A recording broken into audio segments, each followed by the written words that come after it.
part of the planet you lovely people are on. Now you just have to wait for my chat to pop in when it decides. Do you guys realise we're on Restream? Any comments that you've actually put up do not appear. See, right at the top, using Restream. Only add comments after the live stream starts. Nobody follows any rules, do they? None whatsoever. Why does it surprise me? I give up.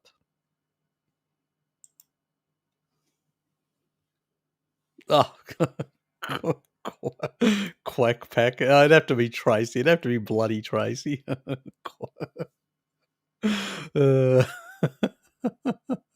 Yeah, they just realise that you can't, and Tracy goes, "Yep, maybe the other ones will get the message." their stuff's all. Tracy even got her touring today. Woohoo! God, doesn't take much to excite you people, you know. God Almighty.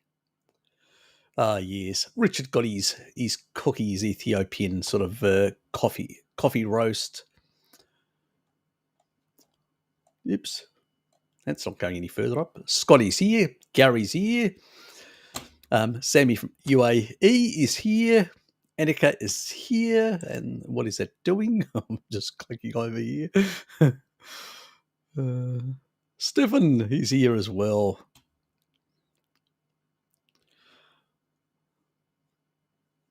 And I've got a few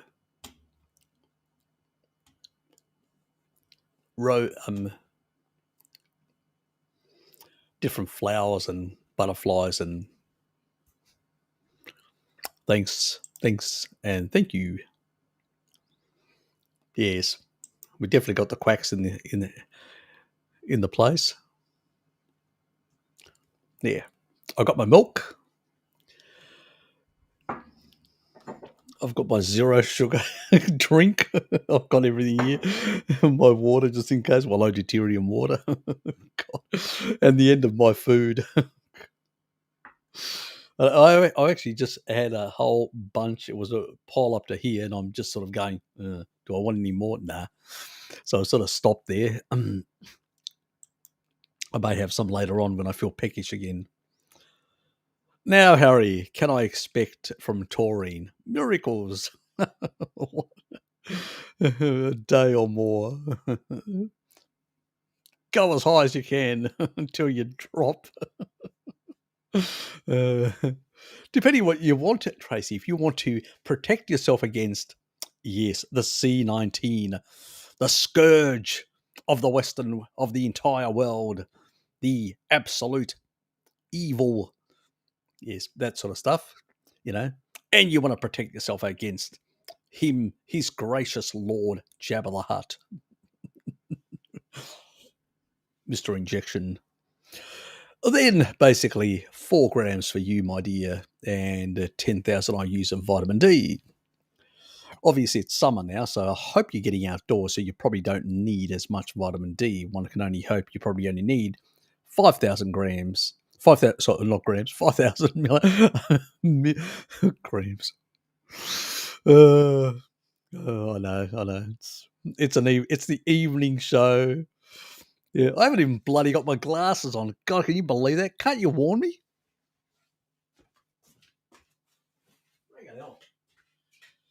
Oh, this is an amateur, very much the amateur time. God almighty, somebody has to put some semblance of normality back to this. Yes, so depends what you're trying to do. Most people, about 3 grams is more than they need. If they're in the elderly age bracket, if you're less than 50, I only say 2 grams is probably all you need, depending on what you're trying to deal with. If you don't really have any health problems, maybe not at all. But if you're dealing with, sort of trying to protect yourself a bit in this sort of period, probably not a bad idea to take a couple of grams, 2 grams. In your age bracket, I'd probably go up to 4. and stick to that and go to twice a day. I'd put 2 in the evening. It's good for sleeping, improves sleeping, and 2 midday. That's about it. Anyway, Cecile, good to see you here. And Scotty's here. I'll probably be the entire time tonight. Just have to walk across the hallway to work. They have me working from home since I've dodged Jabber. How long they allow me to do so is another guess. Yes. Okay. So you're actually you're being forced to work from home. Yeah, that would be, I would have preferred that as well. I would have basically gone back to work ages ago and I would have left my leave for later on. But unfortunately, they didn't. They made it quite clear that you couldn't work permanently from home and you had to have contact with people inside your workplace, even though all the work that I do, I can do remotely. I mean, half the group's up north anyway, in another city. So we work online with them anyway. So where's the difference? Oh, that's just bullshit, They just wanted you to comply. That was simple as that. So you're lucky, that you didn't have these sort of requirements. So consider yourself lucky, Scotty. I've not been that lucky. But I do have left now long-term immunity, which is fantastic. Having, acquired it, I believe. Just from the mild symptoms, I never got any severe, and being around those sort of people. So yeah. Now it's just Novavax just to keep my workplace, the human resources off my bloody back, basically. So I just hope that by mid-year all this nonsense goes away and I don't have to worry. I just have to, do the Novavax, get it out of the way, and never have to worry. Yes, because I wouldn't want to be doing this for the next couple of years. Let's say I'd fucking kill someone. Anyway. Stefan, how are you? What do you think causes the benign growth of prostate in older men? DHT, insulin, there are many theories. What and how to stop or even reverse it? I've been diagnosed lately. Look, when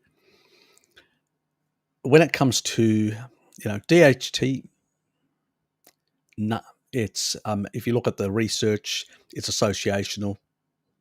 There's nothing proven experimentally. Insulin, neither has that been proven. I suspect higher growth rates due to the Randall cycle, insulin resistance and stuff like that, is associated. Has it ever been experimentally proven? Nope. I suspect that when you push up growth pathways, you're obviously going to be pushing those things that potentially can grow. Now, can you regulate growth? That's a different question altogether. Now, what regulates in the prostate? Well, there are enzymes that actually regulate cell proliferation in the air, and they are vitamin D and retinol secondarily dependent. So if you've got a low vitamin D level and a low retinol level, you will basically have a poorer regulation of the prostate growth pathways or the enzymes that are involved in cell proliferation and differentiation. So the best thing you can do is get up to therapeutic levels of vitamin D. So if you can get up to about 80 nanograms per milliliter or 200 millimoles per liter, that's part of the actual thing. And make sure you're eating eggs and stuff like that, which have got retinol in them. And you should, technically speaking, over time, reverse a lot of that. Taurine is another good factor, so I'd throw in at least 2 grams minimum, 4 grams a maximum. And I would do that for the next couple of years because that also is involved in remodeling of tissue. So basically, those are the 3 strategies I would take that actually have shown anything in the literature to basically work for these sort of conditions, benign benign prostate enlargement, as it's called. So, yeah, those are the sort of strategies that I do. There is nothing else in the literature. Insulin is associated, but has no causal been proven. So, I just think it's probably the growth pathways that are being pushed because of Randall cycle activation, all these sort of things, and dysregulation of the enzymes that regulate that, and so overexpression of cell proliferation because it's not controlled. So I would say they are the big factors in that regard. So yes, you're recent to the carnivore community, so don't expect miracles immediately, and you need to get your levels to rectify these. Even, Luke Gear, he actually had Hashimoto's. We had to get him up to therapeutic levels of vitamin D before we could basically epigenetically turn off a lot of those genes. So until you turn off the genes, those specific genes, yeah, when it comes to growth pathways, whether it's cancer, whether it's Hashimoto's, like autoimmunity or stuff like that, you need to get the levels up to therapeutic level of vitamin D to better regulate the enzymes that are involved in growth. That's one part. I mean, when it comes to cancer, there's other things that I've talked about, which is the deuterium side of things and many other things that play a role, and apoptotic effects of taurine and stuff like that. But, you still have to regulate growth in the system. And, the fat-soluble vitamins play a big role in that. So you may need to increase those appropriately. So if you go push vitamin D up, you've got to push retinol up at the same time and balance those together with metaquinone 4, which is vitamin K2. Anyway. Yes, mate, Richard. Yes, Rise back with a vengeance. And you better know it.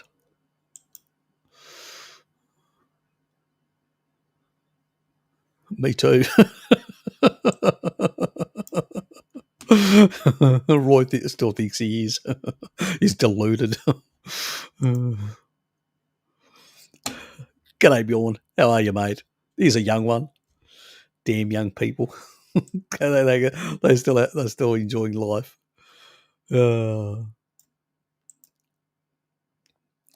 Richard's deluded himself to think he's young.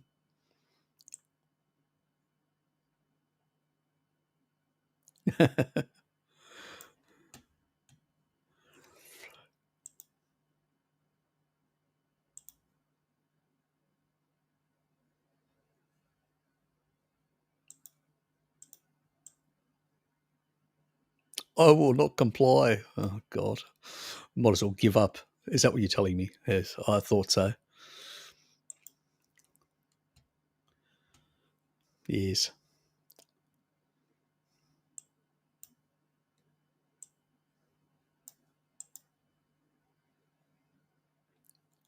You will be assimilated, Tracy.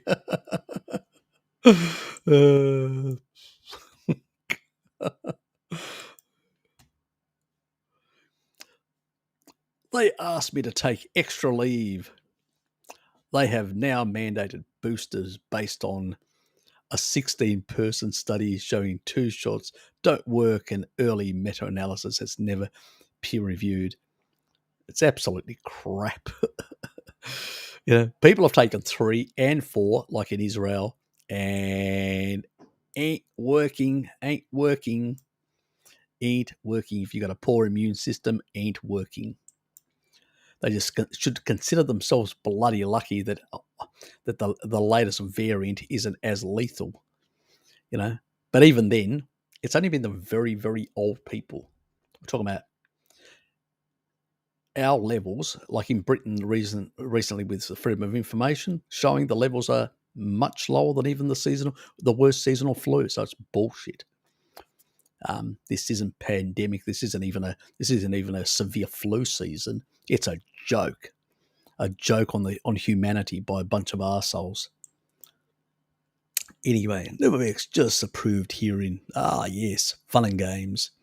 Yes, it's got approved here. We're getting it on the 25th first. So I'm booking myself in so I can then go back to work and stop destroying my leave entitlements to keep away from HR and their dictates. Their, yes, the master race of the actual human resources is on my case.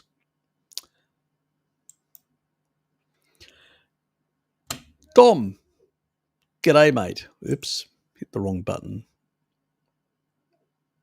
What just happened there?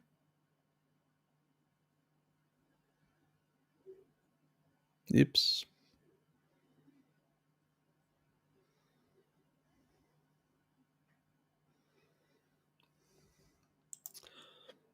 Yes, good to see you, mate. Good to see you. Yeah, I did reply to that other question of yours, just letting you know. So, yes, depends whether you need it for travel or not.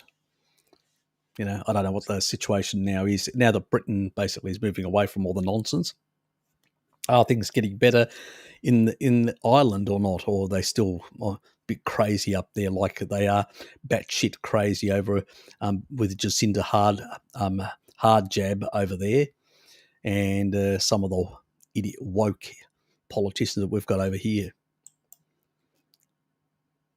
Insulin resistance and growth on pituitary glands seem to be the trigger for my man. You sure? Yeah, look, they are related. They are related. But at the end of the day, those growth, you know, if you on a species appropriate diet and you get your fat soluble vitamins up, most people don't have good regulation of the actual, because there are people that can actually have insulin resistance, you know, and still not get this at all in that regard. But they tend to I've found one study that actually showed really good carotenoid conversion. So I suspect those people had really good carotenoid conversion. They were Asians. And so even though they were insulin resistant, they didn't have this problem. And they put it down to carotenoids, that there was an association. Years ago, I actually read that. So, but the enzymes in the are very important. But obviously, growth factors are going to be pushing it, but then the enzymes can actually down-regulate a lot of those growth pathways and bring them back to a homeostasis. Now, they can't reverse it unless you take out the growth factors. That's obviously. So if you're insulin resistant, you've got certain derangements. Yeah, you've got to knock those back before things can go in the right direction. So, yes. So it is a combination of fat-soluble vitamins and a proper diet, obviously. So, yes, that is the combination. Ah, yes, wherever we are on the planet. So true. Lack of nookie.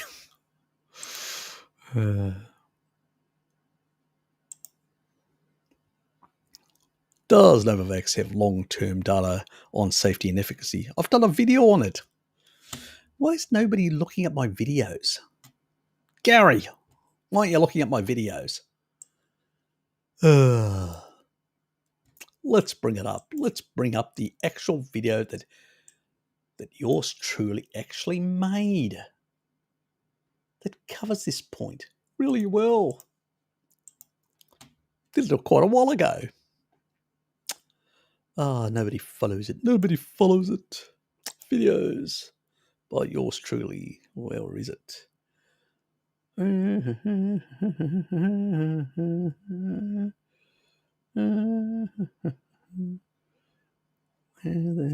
is it? Did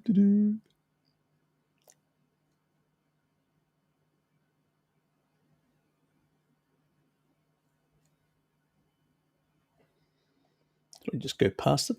Probably did. That's what happened. No.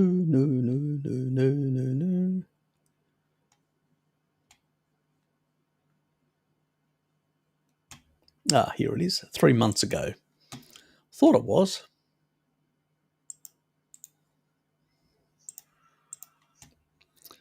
And there it is. 3 months ago.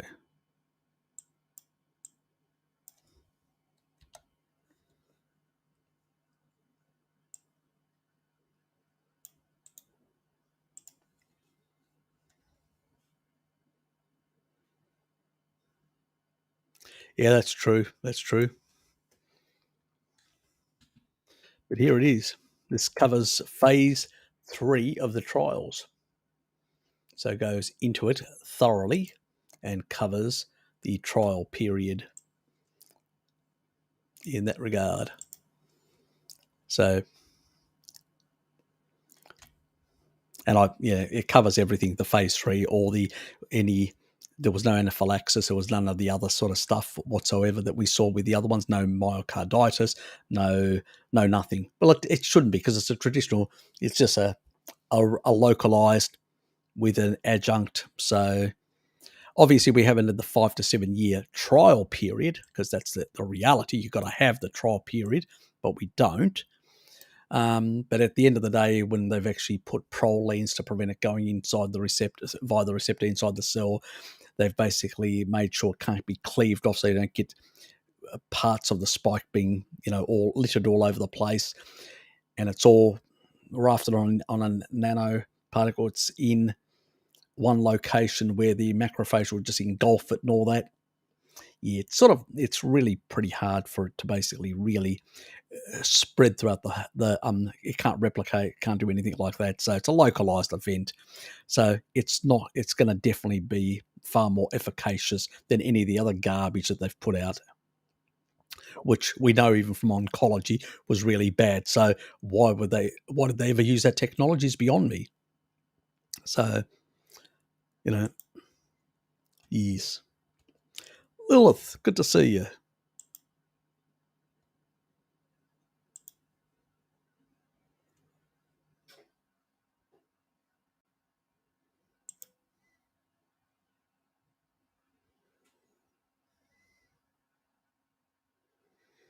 Oh, thanks, Lilith.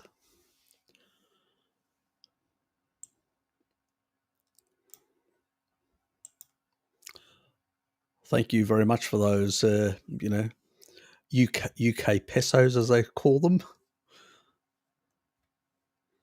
And yep, thanks for all I do.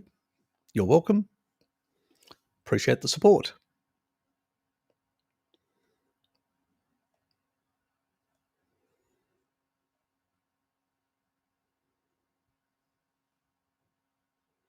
Oops, I've a bit overshot.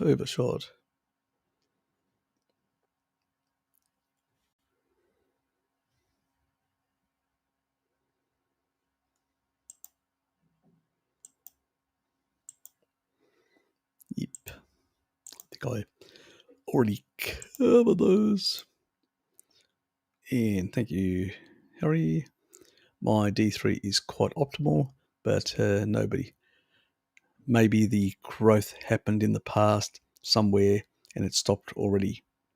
Well, the prostate doesn't actually grow just within 1 year or two. It usually takes a couple of decades to get there. So it's a very slow, it's one of the most benign, slow growth things. And that's why most people, even if it goes cancerous, usually die in old age before it even gets, because it grows, it's very slow in its proliferation. So at least you can actually slow it down. And with fat soluble vitamins, it's actually shown in animal models to reverse. Now, obviously, you have to take the other growth pathways out, but I suspect with a species appropriate diet, those things have happened. And as you remodel things, as you go through, you'll remodel. That's why I talk about the taurine, because it helps with remodeling of tissue. So, gets rid of fibrosis, gets rid of that, helps better remodeling of tissue. That should help as well. My father has prostatitis with PSA, is very high and had multiple biopsies, no cancer, but he won't listen about changing diet. And also, his consultant doctor keeps claiming diet has no role. Yeah, what do you do, Nick? I know. Look, I know. My father basically had a whole lot of polyps on one of his kidneys, and it was precancerous type things. They didn't want to do a biopsy until they could actually, and just monitor it. Since he's been on high taurine, doing that, and a number of other things, it's reversed. And he's in a much better state now. So Obviously, they won't. They will definitely not claim that the diet of a meat-heavy diet that Dad's doing and taurine and all this are the real reasons this sort of came about. But who cares? I mean, they're in their own brainwashed world, and it's really hard to convince them otherwise. But your dad, well, like a lot of people, sort of believe in the expert opinion, rather than the science, and basically still continue listening to pseudoscience from these so-called experts, which is unfortunate. Maybe slip him a bit of, vitamin D and, and encourage him to have the occasional egg and basically get him a bit of taurine, because I can't think of anything else that, and maybe he'll take these, maybe he'll throw them in the bin. You can only, as I say, you can only take a horse to water. Yeah, at the end of the day, it has to drink itself. So it's the same thing with a lot of people. They just won't do certain things.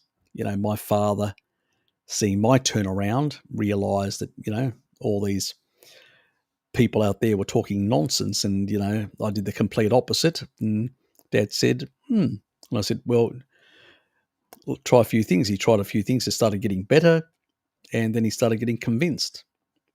And he turned around his pernicious anemia and many other things, his muscle wastage, so many things in the last 10 years. But it took a while to convince him. It was small steps. Sometimes small steps do work. Question for Professor: incidence of issues matches the time the body overregulates taurine production. Anything in that? No. Nothing to do with absolutely nothing. Absolutely. The time with the actual growth of prostate actually happens when taurine starts declining. It's the exact opposite. And it's the same thing with testosterone.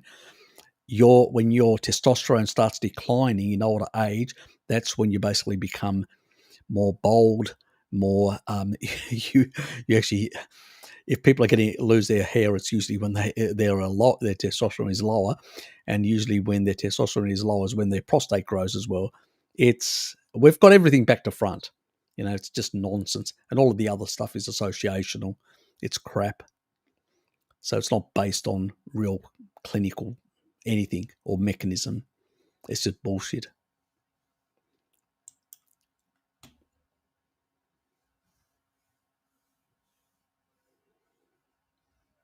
Good to hear. You've got him under control. Yes, exactly. You've cast a spell on him, haven't you, Tracy? Yes, that's what it is. I'm definitely sure of that.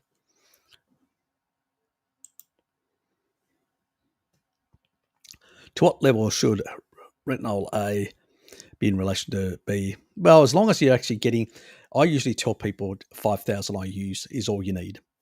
5,000 IUs or the sun. And basically, as long as you're having a couple of eggs, a bit of liver now and then, you're fine in that regard, or the fat in that regard. The only time I actually suggest when they actually are taking much higher doses of D, that's when, and it's not that it's so much that one depletes the other, or they're in competition. It's not that, it's that when you've got more D or A, what happens is the body that actually uses these, the enzymes go, oh, we've got more precursors of this. And what happens is you will take the D for certain biological process, but also you'll take the A, because a lot of them when it comes to cell proliferation, differentiation, osteocalcin, that means the bone type related enzymes and proteins, they all require vitamin A and vitamin D. So as a consequence, when you've got more of one than the other, you're still going to basically I don't know, we don't really know why, but the body seems to actually says, oh, we've got plenty of this, so we can actually bring transcript a number of enzymes, or get certain things to be built, and then you pull the cofactors. But as you're pulling the cofactors, one is going to be more than the other, and over time you can deplete the level because of the higher levels of the other. That's the sort of thing that happens, which is the way I understand it in that regard. Also, you can have problems with your liver. a lot of people nowadays that don't have an ancestral healthy liver, and that can be an issue in itself. So that can throw the whole system out of whack as well. I usually say if you're having basically five, that's why I always recommend 5,000 IUs, not 10. It's just in the COVID era, I've recommended, when you get symptoms, go higher for a shorter amount of time. But generally speaking, I do consume, things that are higher in retinol, and so for me, 10,000 is fine. But I usually don't recommend a majority of people because I say, well, you're going to have a couple of eggs, you're going to get a bit of retinol, you're going to get the 5,000, more or less, with a bit of, you're going to have a bit of cheese, you're going to get a bit of menoquinone 4, fine. It all balances itself out. You don't need to really do much other than the food. But when we're getting to therapeutic levels, where people need much higher levels of vitamin D for therapeutic levels if they're dealing with autoimmunity or whatever, then that's what I recommend, Rosita cod liver oil, to try and bring the other parts up as well. So I do that sort of stuff. It's only under those specific circumstances, not for everyone. Not everyone needs cod liver oil all year round, and not everyone needs to eat liver or stuff like that. Most people get out in the sun in the summer and eat some eggs, and in the winter eat some eggs and have 5,000 IUs. Pretty much you'll be fine. Don't complicate things. But for specific therapeutic levels, if you email me and I tell you to take a specific amount, I've got a reason behind that. It's for therapeutic purposes. That's why I just generally recommend 5,000 IUs of vitamin D and retinol from your diet. That means food sources and stuff like that. And, menoquinone 4, again, from dairy products and stuff like that, and the eggs. So you don't need to, to supplement. Majority of people don't. There are specific circumstances, and that's due to, having an interaction with me, and I'm going, okay, you may have this issue, we need to do this. Is there a genetic test to find out definitely if someone tolerates dairy? Yes, I omitted it for 1 month now, and all my acne pains got a bit better, but not much, but not by much. So I still don't know. It may be not related. It may be just basically some gut dysbiosis. And I can tell you that taurine will help improve your gut dysbiosis if that's what it is. Give it a try. Go on a couple of grams. I'd go to 4 grams to 5 grams of taurine for 6 months. And that should improve your gut generally.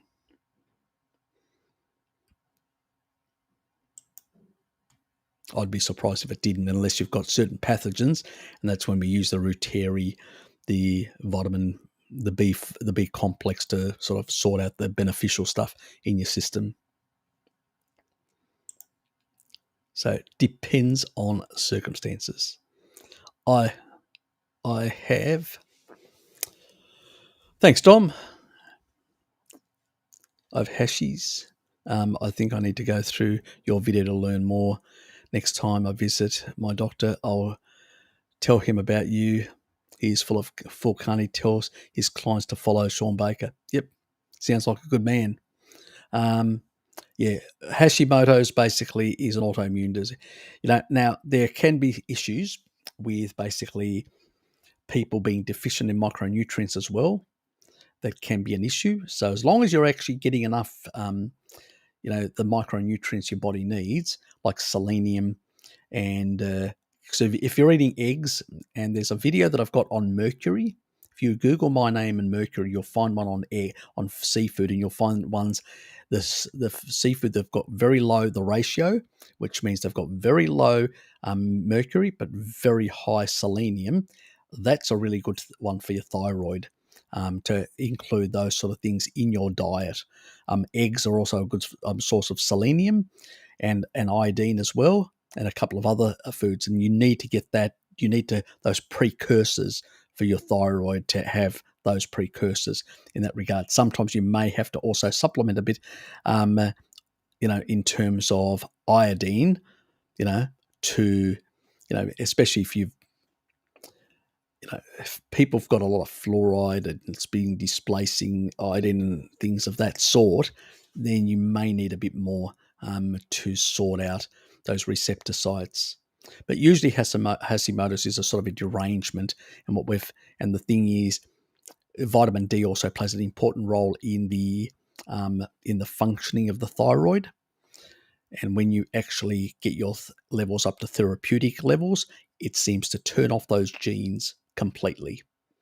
So you need to get them up to 18 nanograms per milliliter, and which is 200 millimoles per liter. You need to get it up to those therapeutic levels. That's when genes can be epigenetically modulated, turned off or turned on at those levels. And what I've seen is that's what I recommended to Luke Gear, and he went on a carnivore diet, kept his, and ate appropriately, mixed, not just steaks, getting fish, getting other sources like that, eggs and fish and stuff like that, are more richer, to get a more richer micronutrient profile.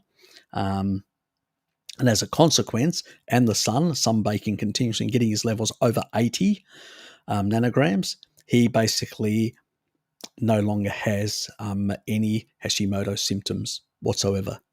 Completely. And he's putting on muscle, and he put on a lot of muscle right after, because before he couldn't put on muscle very easily, and rapidly put on muscle. So we know things normalized. So yes, there is hope, and you can turn things off, and you can basically normalize things. It just takes time. It took him a few months. So it does take time. It doesn't happen miraculously, but yes, changing things do really help. Anyway,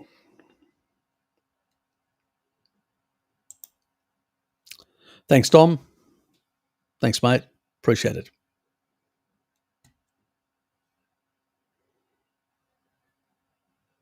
For more for those coffees, and and that email was for your info only. Thanks, mate.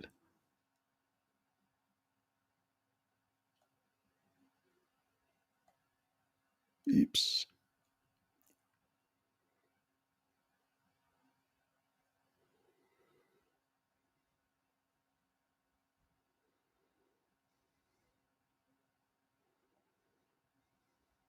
Oops. Just find my spot. These nicks. It's got a stuck in the recommendations for other taurine powders. Nature's Life. The one that I've actually talked about on iHerb is the only one that I recommend. Then go to the Amazon site. They've got it on Amazon as well. So if you Google it, they've got it on Amazon as well. So get it from Amazon. Yeah, it's the one. It's a pure taurine. There's nothing bound to it. It's in a free form, exactly the way it is within the water molecules of the meat. It's in a free form within those water molecules. It's the same way it has to be in that form for the best bioavailability. I don't like the other stuff with fillers and stuff like that. That's the only brand. It was actually developed by some vegetarians who basically had the company who basically have a better sort of approach to, making quality supplements. So this is a really good quality supplement. So that you can find it on Amazon, unless you can get it from the German high herb site, and I don't know whether they ship it. Looks like the government will be lifting all restrictions here in Norway next week. Sounds bloody good. It's about bloody time. We're still waiting on the morons down here to make some changes. They're doubling down. Bloody crazy. Yes, they're even worse in New Zealand than even Australia. They're batshit crazy.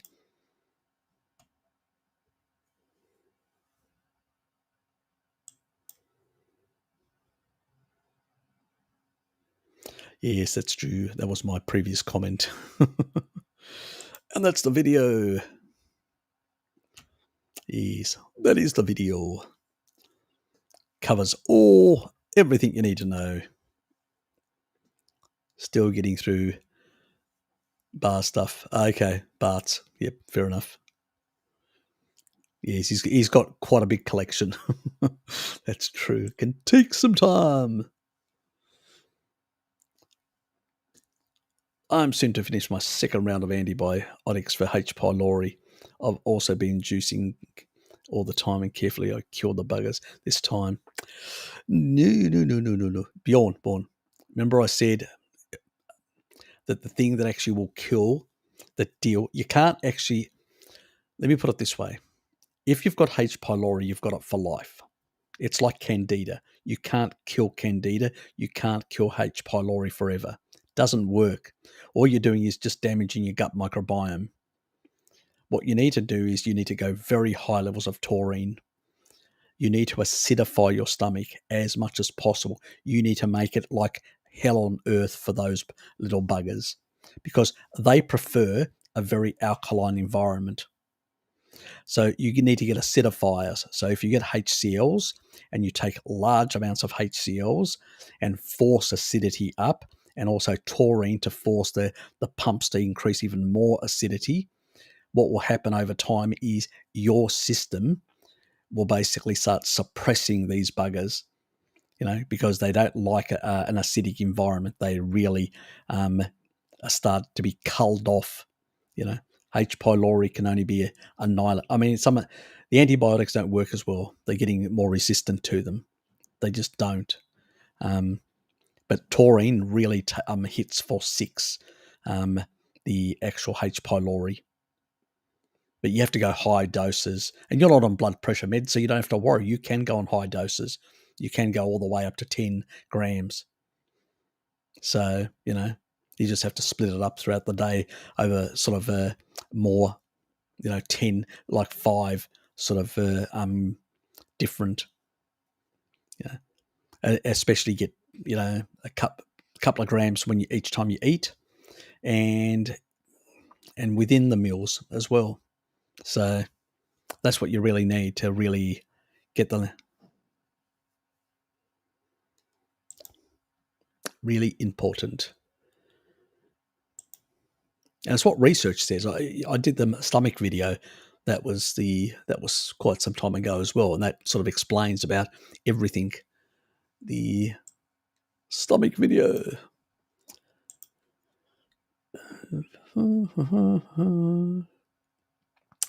It's the other thing, I have to fix up my other damn sort of setups.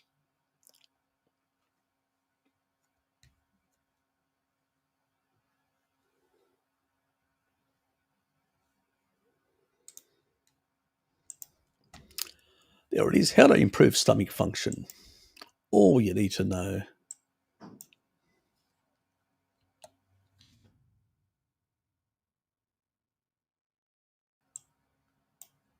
Oops.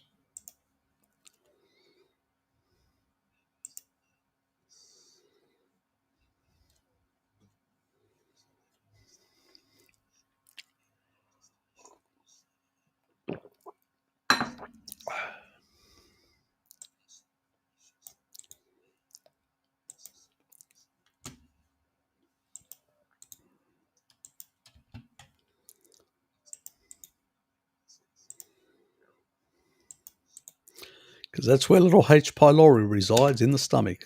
That's the video you want to check out.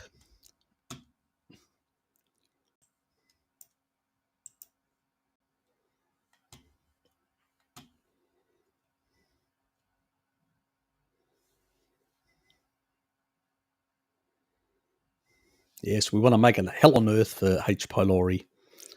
Sometimes you have to go very high for a period of time to clear the bugger out.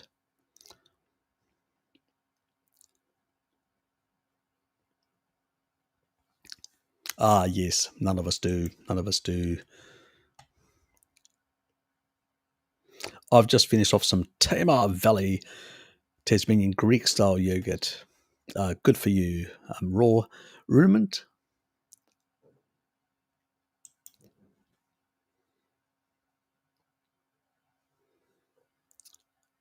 DC, good to see you, mate. Harry and good people. I've caught the O variant. Well, good for you. And I'm very thankful for this stream today, since I should remain locked at home. Yes, you're a good global citizen, mate. Do put on a muzzle as well, just a nappy, just so you don't out. I hope you're keeping your taurine and vitamin D levels up. DC, see, this old boy is still negative, and he was close to somebody with the O variant. Yes, very much. My brother was even better. He was actually in bed with Mrs. O variant.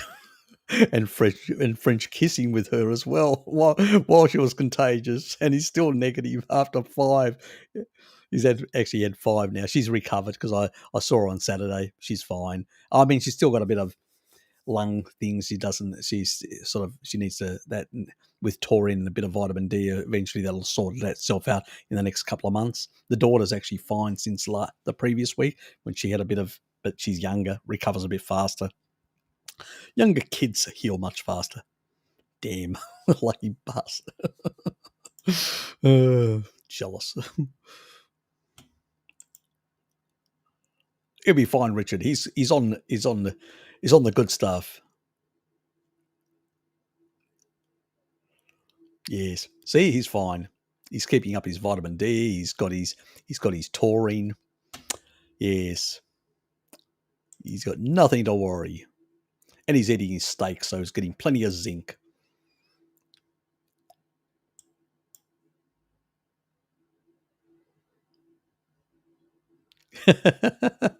I bet you did.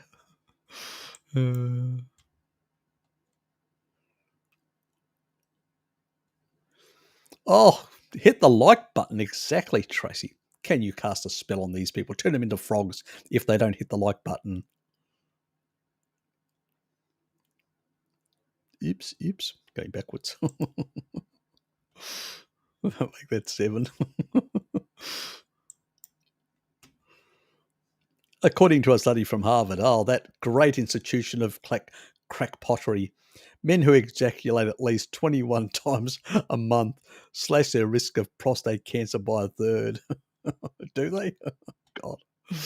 Well, boys, you know what you have to do? Start wanking like mad.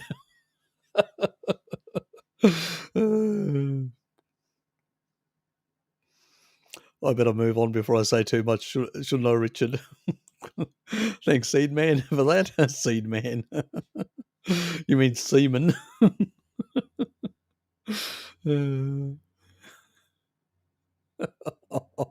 Oh, next level. Next level. Yes, Richard. Give it a try, mate. Give it a try. Give it a try, you old boy. Just discovered I can't eat eggs anymore. Gut pain. Beef and salt only. Shit. Not a good thing. You having bad reactions to eggs, are you?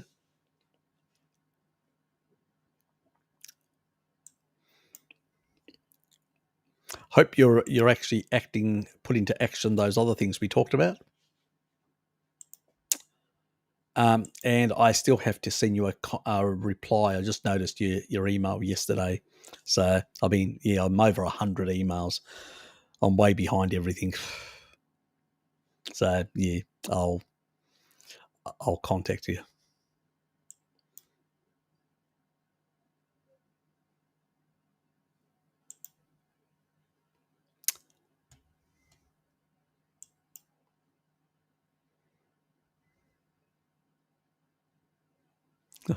Coomers have the best prostates.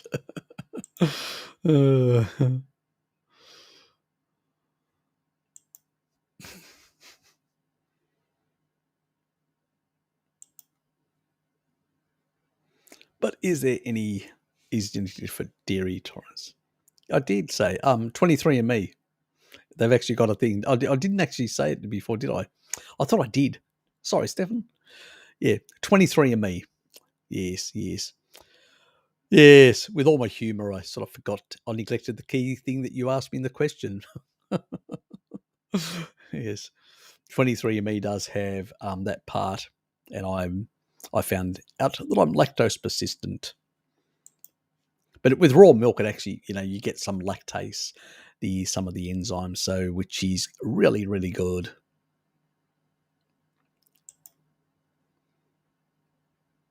Harry, would you recommend ascorbic acid or milk thistle for bile metabolism? I've heard the Overton talking about them activating FXR. I only talk about milk thistle with FXR, nothing else. So, and that's what I've talked about in the past about the FXR enzyme, and you do not need ascorbic acid. We don't need much vitamin C on a species appropriate diet. It's only when you're actually trying to compete with glucose through the GLUT4 receptor that you need vitamin C. So, and bile acid malabsorption is due to basically a number of factors. Your derangement in your gut, in your basically functioning of your gut itself, and that is regulated by taurine. Biosynthesis of bile itself. Now, FXR does play a role, but it's milk thistle that I'd put in there, and minoquinone 4, which is the vitamin K2, which is involved in the production of bile acids, plus also taurine is also in the conjugation of bile acids, and the better ones that actually stay around for longer and it does a better job. So really the most important three factors are milk thistle, minoquinone 4, and taurine for better bile regulation and function. And that's what the good research says, not the reductionist stuff that's just too... I mean, a baby, I showed you that stuff in the babies in the recent stuff that I showed. And that quite clearly showed the importance of the taurine for the conjugation of bile acids. That's what the child gets from the mother directly. The most important to keep pathogens down and actually for proper regulation. And it's simple. Not only does it regulate stomach acidity, taurine, but it also regulates your gut microbiome and regulates the actual, the functioning of the gut itself, the motility, how it works. Plus, it also improves gut microbiome sort of regulation. Yes, we'll go on to that. I should have the video next week out, and you'll understand what I mean. Anyway, yes, unfortunately, some people are a bit too reductionist still that come from the naturopathic world. It's just the way it is. Anyway, I got through at least 6 eggs a day during the week. Don't know what I would do if I can't eat eggs. Yes, I'd be very unhappy as well.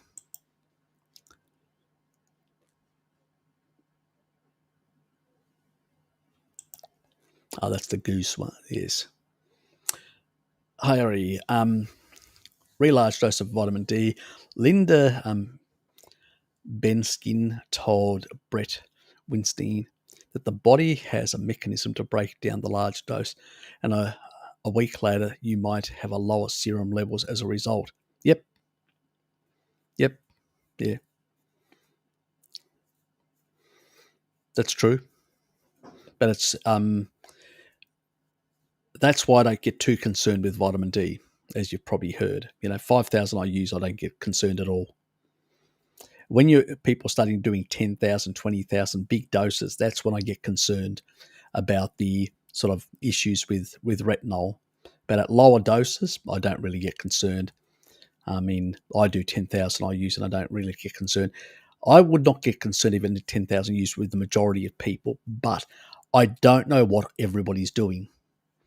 And other people may have derangements. May have poor storage capacity. That means they may have a fibrotic liver, you've got fibrotic liver, you can't store retinol very well. Do you know what I mean? And that could create issues. Not because the vitamin D is the problem, but because your liver's stuffed and needs to be first fixed before we do add more retinol and more vitamin D into the system. So there's a lot of nuancing. I just play it safe and say 5,000 because I don't know what people's situation is. And that's why then when they come to me, I recommend specific things for their ailments. And sometimes it can be much higher levels than I recommend just here, and even higher than I'm doing. But it's for specific amount of time. It's like, 3 months do this, or 2 months do that, or do this. It's specific for conditions. And I think it is a pro-hormone, vitamin D, and we shouldn't just muck around with it as if it's willy-nilly. It has to be at specific. Yes, it may be able to break down, but it's still at very high doses. If your body doesn't require it, we can create derangements. You've got to be very careful with everything, how you do it and for how long and what you do and for specific things. It's like pantothenic acid. If you have too much for far too long, what can happen? You can basically get insomnia. There's a lot of things that we, mega dosing isn't the best thing because that's what naturally that doesn't happen. We naturally don't mega dose anything. Mega dosing is specifically for specific ailments to correct certain ailments. And so, yes, while I agree that basically within a short amount of time your levels can drop, that's true because that naturally happens. If you take a look, even winter, you may have high levels in summer, then winter over a couple of weeks, you can start seeing the drop, and it continues dropping until it drops very low by the middle of the winter. So, I'm well aware of all this, but at the same time, we just got to be careful. There's a general recommendation, and then there are specific recommendations in that regard. So if somebody's on a species-appropriate diet, getting enough retinol, getting enough metaquinone 4, I've got no problems with people doing 10,000 IUs. But the regular person, I just recommend 5,000. And in that way, I'm not going to put them at any risk because basically I don't know what else they're doing in their life. They may be doing other things that they haven't told me. And like even a physician doesn't trust the patients. I don't trust either. But you know what I mean, Dom. You got to be very careful with these things. So, because sometimes it's, if you say, oh yeah, go for it, people think it's a license to print money or license to just start knocking them down in vast amounts. I would rather people around about the 40 to 50 nanograms. And if they're healthy, that's fine because that's even some tribal people are at those levels, others slightly above, others around those. So that's fine. But I don't like when, because it depends on the circumstances of the people. So we have to be very careful. And I'm reluctant. And I haven't actually heard exactly what they've said. To be able to comment about specifics that they've said, I'd have to listen to it myself because it could have been nuanced. And I'm not saying you didn't understand it, but I'm saying that I need to basically have understood it well by listening to it because sometimes people can miss things. We all do that. I've even done it, and I've listened to something again the second time and go, oh, just noticed something that they said. I even noticed some things that I've said and I'm going, I didn't say that correctly. I had to put a correction. Yes. Yes, good idea.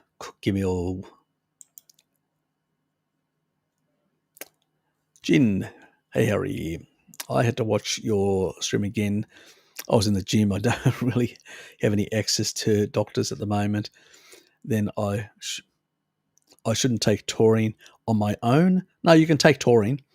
You can take if you're a young bloke. I don't know what your age is. That's the other thing. If you're young, 2 grams are fine. If you're older, I'd say 4 grams are fine. It's only when you go after 5 and over that then you really need to basically talk with someone, whether it's me or someone else, you do. And if you're on blood pressure meds, or lithium, you definitely have to basically have meds adjusted by a physician. You just can't willy-nilly add taurine because lithium will accumulate, which can be a problem, and blood pressure meds, your blood pressure may drop too low. So for if you're taking those. If you're not taking lithium or not on blood pressure meds, well, I don't have a problem with you going up to 4 or 5 grams very easily. Not a problem whatsoever. Depends on your circumstances, and what you've put in the question there is insufficient information for me to really comment thoroughly and properly.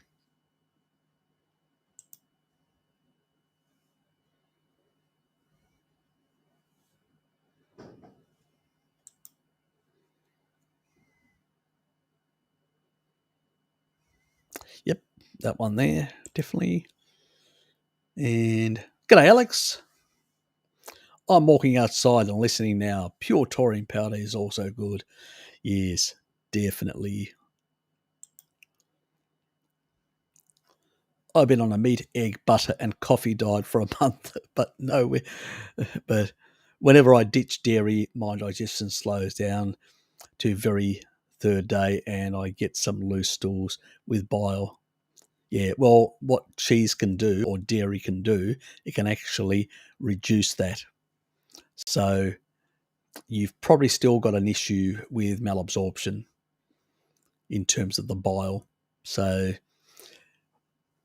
in that regard, so taurine's important, minoquinone 4 is important, and milk thistle is important for that sort of stuff. And you can get milk thistle off the iHerb site. Oops. Harry, where does Canada get enough vitamin E from again? Usually in eggs, they're a very good source, but so is your. Look, we do not need as much basically. Are you 34, Jin? You probably don't need to be over 2 grams of taurine is more than enough, unless you're dealing with certain health issues and you need to go higher. That's the only time. But if you're basically that should be fine in that regard. So back to Stefan, especially tocotrienols. Eggs don't have as much as I thought. You don't need as much. Maybe palm oil. Yep, look, the Jarrow, the low-dose vitamin E Jarrow, which is on, you can get it on iHerb or Amazon, which is Tocol, Tocol. Tocol, I think it's spelt on their site, or Toco. I can't remember now. But anyway, the vitamin E from Jarrow is the one that basically is that low dose, which has everything. But now, do you need it? Most likely not.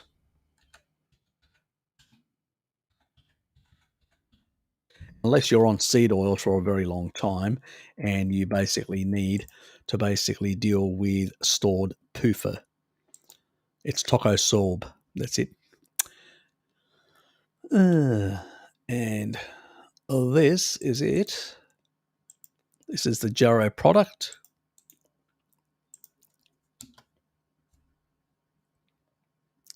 That's the low-dose vitamin E. But unless you're dealing with stored PUFA or dealing with some sort of ailment, you need it. There it is, a low dose, and that's got a lot of tocotrienols, which is what you all the different sizes. But generally speaking, if you're in a low carbohydrate state and you're very low in terms of insulin, your insulin's not batshit high, your glutathione will be upregulated. You'll be intracellular, and glutathione actually refreshes, recycles vitamin E and vitamin C. So your vitamin C and vitamin E levels go down considerably. So the requirements of vitamin E and vitamin C drop dramatically when glutathione is upregulated. So it depends on if you're in a species appropriate state where the levels of glutathione are good in your system, you've got low inflammation and you're in a healthy state and you're producing enough glutathione intracellularly in your body, then you can actually recycle vitamin E and vitamin C and your requirements from the diet go down dramatically. that's why there's a difference between you're in a healthy state or not, and you may need a low dose. You definitely don't want topofferol. You want low dose of that, and you want basically more of the tocotrienols. So that's pretty much it. Anyway,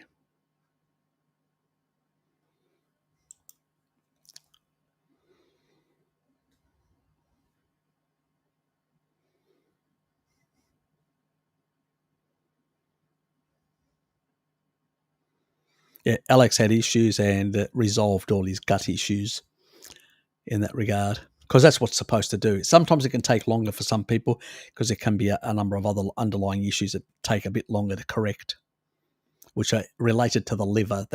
They could be related to the pancreas. It could be an issue with the pancreas. It could be an issue with the bile ducts, the gallbladder, or the liver. And so, while the gut may not have the problem, these other things may be contributing. That can be a bit of an issue in that regard. So, anyway, don't despair, Bjorn. I know what it is like to feel like you are getting nowhere and desperate for a solution, dude. Yep, you got to hang in there.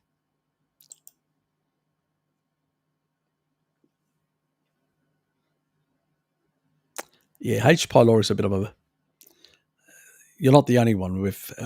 I've had another person that's had to deal with it, and it took them a couple of months to basically bring it under control and suppress it to levels where then their normal high acidity levels and low pH that they generated each time just kept it under control. Yeah, it exists in many people. It just is.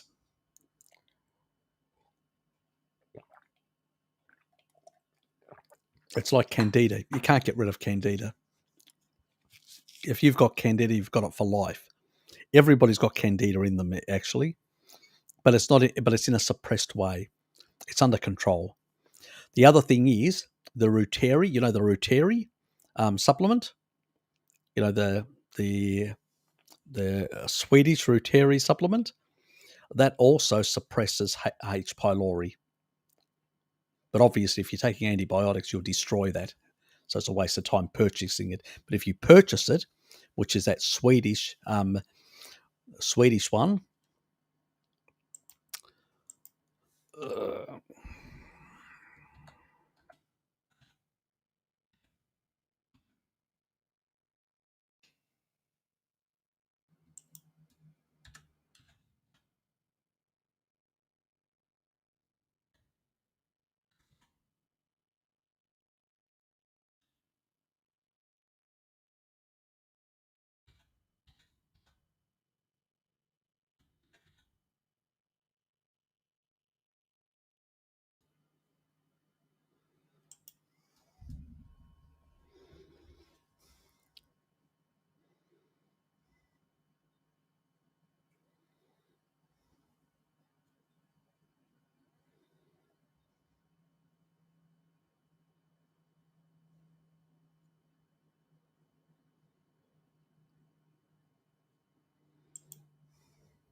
this is the one that actually eliminates C. diff and eliminates a lot of things.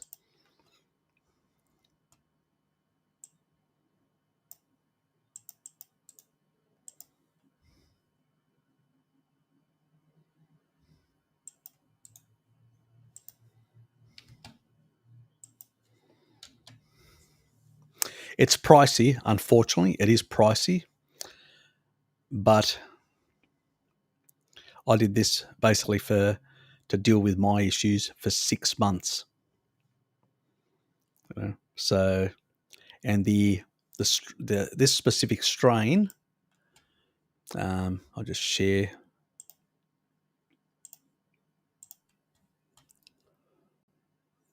This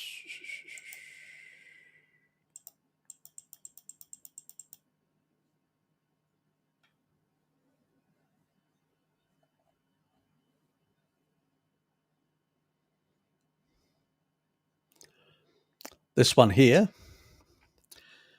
because basically all these are basically, this is a blend. It's a Lactobacillus reuteri is a family.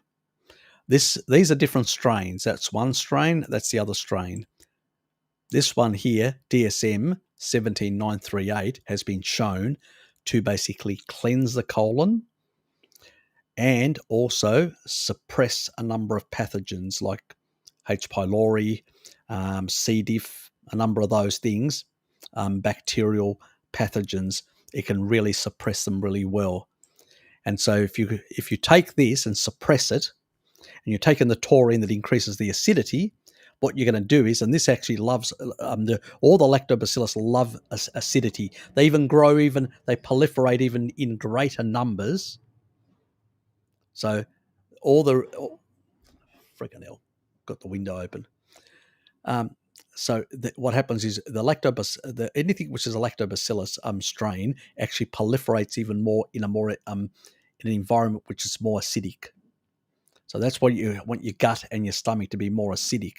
And as a consequence, this proliferates even more and suppresses other bugs and cleanses this one and Bifidobacteria infantis, which I haven't got. I need to check my emails. Maybe I did get an email back from that company in San Francisco. So I may have some good news next week about where to get that one as well. In combination, these ones are what is missing out of 90% of the population, and they tend to cleanse the colon, and they tend to also suppress any pathogens inside the stomach. So this one and the other one are really important in doing that. So they are a requirement if you're going to restore better gut health. Obviously, it does help to have other things in there as well. So anyway, yeah, fermented foods like kefir can help in that regard. I know that some people have taken kefir and actually thrown in their EURASIA to get more of it.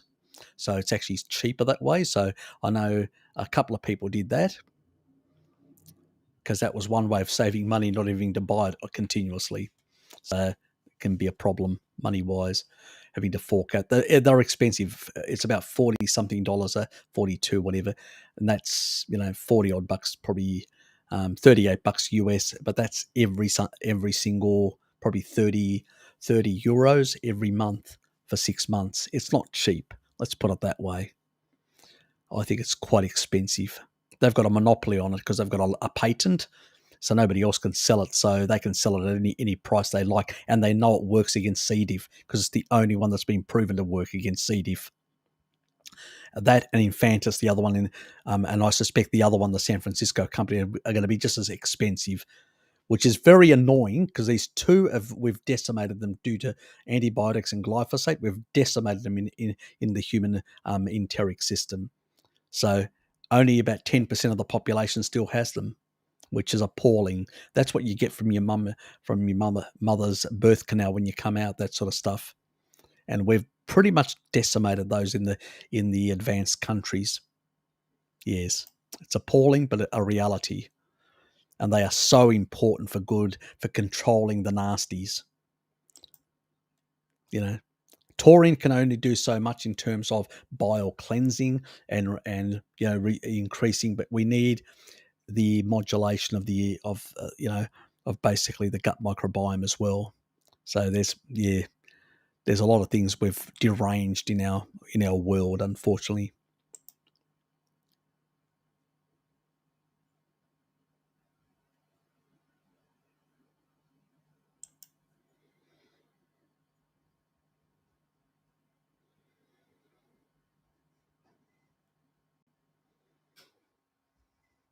Yeah, well, a carnivore diet, unless you're on an ancestral diet, it's not going to fix it because there's underlying conditions that basically a standard diet will not fix, because there's a very poor microbiome that a lot of us have nowadays that our ancestors never had. G'day, hello, kitty.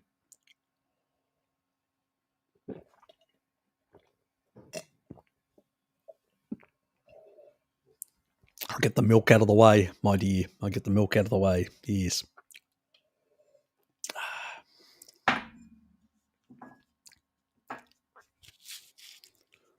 Anyway, that was nice. Yummy.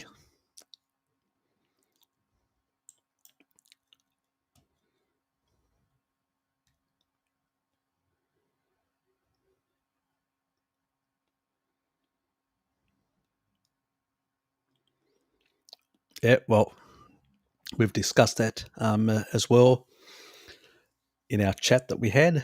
So, yeah, it takes time. Yes, she wishes she started at your age. Exactly. It takes time. We need to basically turn off a lot of things and fix up a lot of things that take time.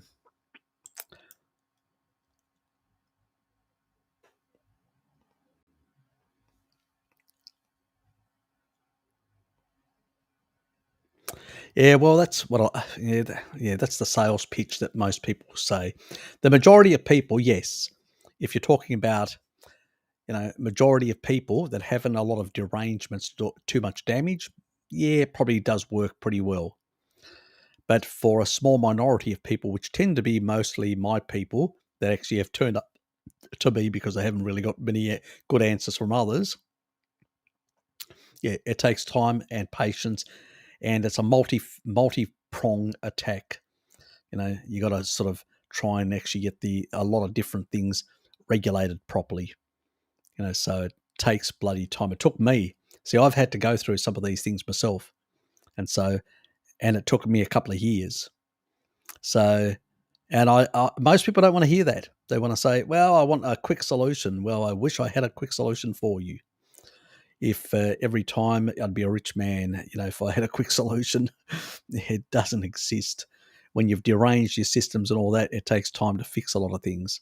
And I've had to literally go through all this. Even my brothers, Sean and Kim, they went through the Ruteri. They did it for months. They did it for about 8 to 9 months, the actual stuff. And in the first 3 or 4 months, they started noticing improvements. And then by 6 and 7 months, they said, bloody hell, everything is different. Because they weren't aware that they had some pathogenic bacteria that were really out of control in their guts. It's only when, and these guys basically, they do sort of a low carbish diet. They don't do carnivore or anything like that, with a lot of cheats and stuff like that. So sometimes they swing back to the standard diet and do all that. So they're definitely not carnivores in that regard. They're low carbers with many times going back to a sort of a standard diet. But even they notice massive improvements with El Ruteri after those months. And they still are, even though they don't bite anymore. And they did kefir as well. I'd recommended kefir for them as well. And they saw complete reversal of a lot of things. So they are absolutely wrapped and actually very supportive of me on those improvements. But they realized, because they said, how long is it going to take? I said, it's going to take longer. So keep going and stop complaining. But they're my brothers, so I can talk to them like that. Sometimes you have to be a bit more careful with people. Strangers are going to just give you the finger and walk away, and you've lost them. Or so all I can say is yes, patience, and keep at it. It takes a while to heal. It took me 11 years to heal a lot of my damage from my cardiovascular days. People don't realize, look at my fibrosis in my lungs. It was fully glassed.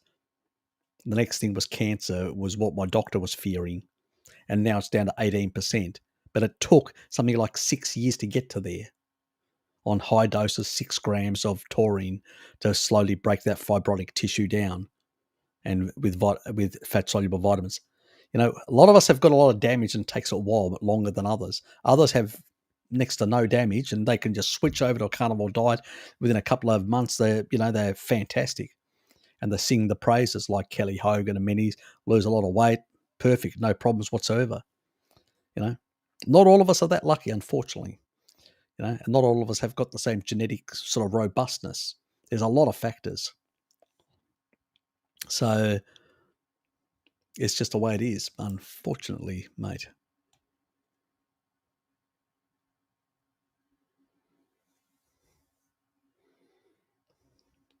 it has really helped. If you think about it, carnivore diet is much better in that and you don't have to worry about all this mTOR shit and all that. That's just nonsense. At the end of the day, your insulin to glucagon is low at 1.3. These other growth factors are not high. It's Randall cycle only that pushes them high. Better nutrition, better. At the end of the day, you really have to close down the avenues that it can use and push it, the apoptosis, the cell death. Put the stress on the cancer, and that's what Lilith is trying. When it comes to cancer, nobody's got a solution out there. Anybody tells you they've got a solution is just bullshit. All I've got is basically the best science, and that's lowering the growth factors, suppressing certain pathways, increasing the apoptotic effect with Visatin, with taurine at high doses has apoptotic effects, as you saw in the last video on cancer. Using proteolytic enzymes. I haven't done that video yet. I am hopefully get it out next week to help in that regard as well, which seems to have, from old research, a bit of an effect on suppressing some of the proliferation things, but we've got no idea how the mechanism works. But I sort of say, well, enzymes are not going to kill you. They're not going to harm you. It's part of your body. So if you take extra, even if it doesn't do anything, it's not going to harm you. So who cares, in a sense, in that way? It's part of your body. Your body creates them. You're just giving a few extra and hoping that it does have that result that this old physician found. And I'm just hoping that that helps a bit. All little bits, to attack the cancer, to suppress it and try and get things to happen. Just the way it is in that regard. Yes, mine's A2. The stuff that I get, which is the raw milk, and that was my last glass. I'm gonna savor it. I'm not gonna have anything from City Organic until mid next week. Disappointed. I should have got a third bottle. Damn. Oh well.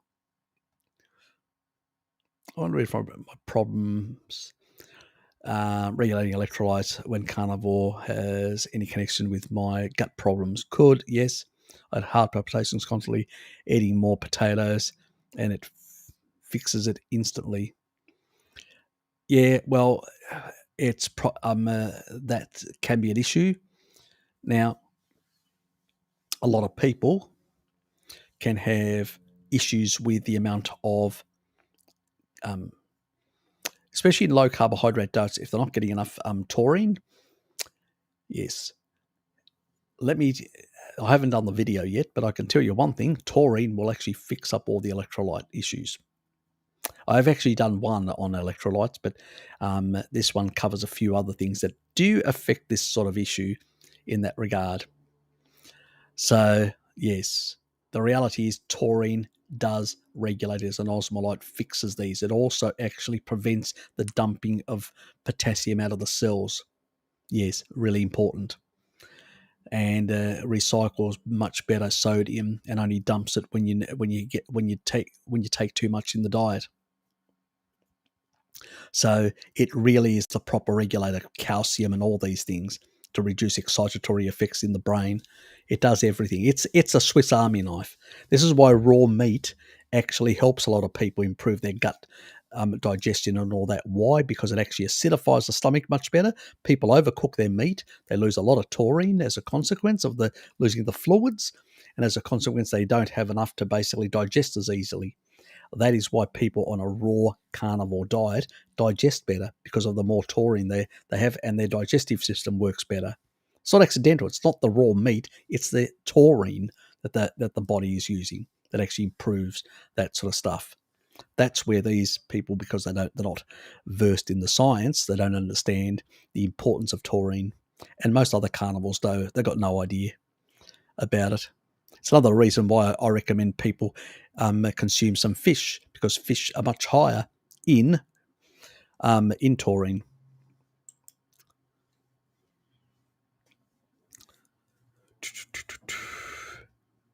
Had the most deep sleep in 12 months, according to my watch, at least.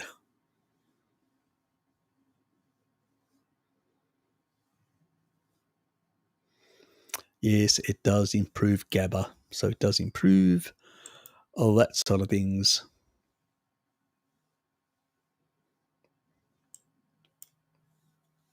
Yep, I still recommend the other one. Yep. And basically taurine actually prevents the dumping, so you don't lose as much. That's the problem with low carbohydrate diets and ketogenic diets. You dump too much potassium, and most people say, "Oh, eat more avocados."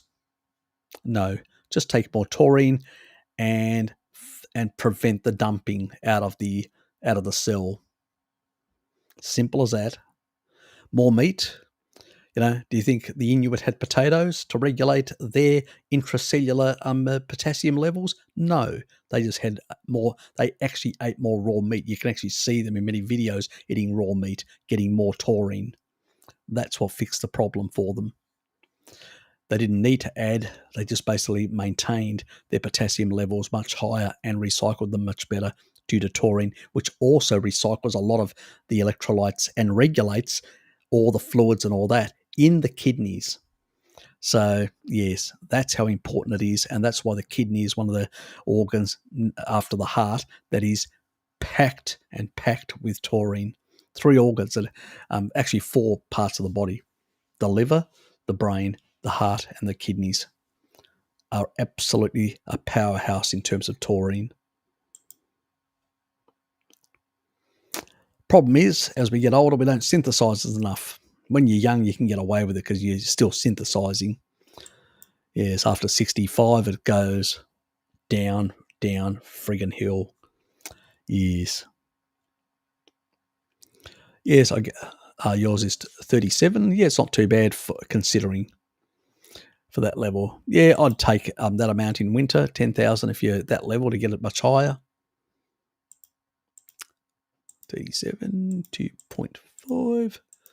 So you're about 92.5. You should be over 100. So 100 or more. So when you go 40, 2.5, which is 100 millimoles. So I usually recommend people are at 40 or over, which is the best level. So if you take 10,000 IUs for a couple for 2 months and all that, and then you get into autumn, then you get into spring and summer, you're probably an outdoorsy. If you're an outdoorsy person, then you don't need any supplementation. I get outdoors and I get mine, so I don't bother with supplementation. Even today, I was outdoors early today, and yesterday I was massively outdoors. So I've taken no vitamin D whatsoever.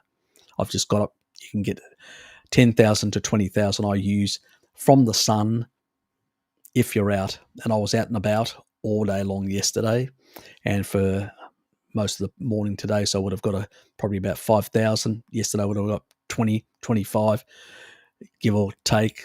Yeah, and tomorrow I'll be out midday, so my levels will be fine. At the moment, it's summer here, and the UV is not too bad, and so I do not basically worry about that at all. So, cheers.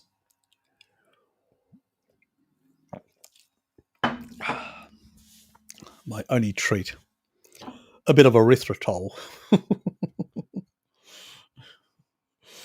So it's got no sugar. It's only got erythritol. So 90% of that ends up in the feet in the toilet. So it's irrelevant. Just something to drink other than alcohol.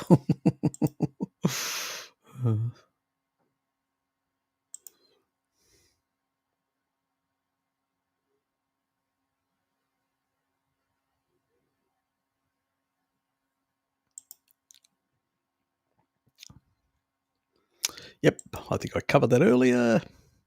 Yes. Yes, and Ruteri is not covered in the kefir. Yeah, and Ness said correctly. That's why what we do is we add the Ruteri from the pills that we get into the kefir. Is what I said earlier, what my brothers did, because it was just too expensive. I think I did cover that. Yep. Yes, exactly. And that's what they did. And that's what I ended up doing as well, because it's just too expensive. It's $40 a pop. It's not cheap. Let's put it that way. It is not cheap.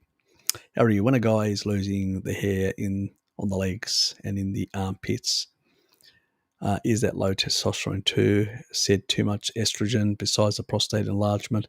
I'm bald too for 30 years already. Could be high prolactin levels as well. It's not only high estrogen, it can be xenoestrogens. It could be a lot of things for these sort of things that can actually have an effect. So it's more than one.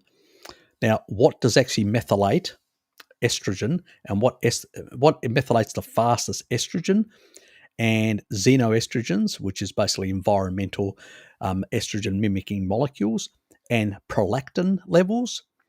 There's only one substance in the world that does that, and also exports fat out of the liver. It's called choline, and it also helps create a neurotransmitter called acetylcholine. Very important. So choline, you can get it from eggs.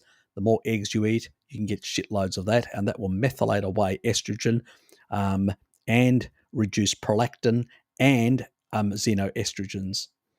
So, so choline is if you don't like eggs, you can always take a choline supplement.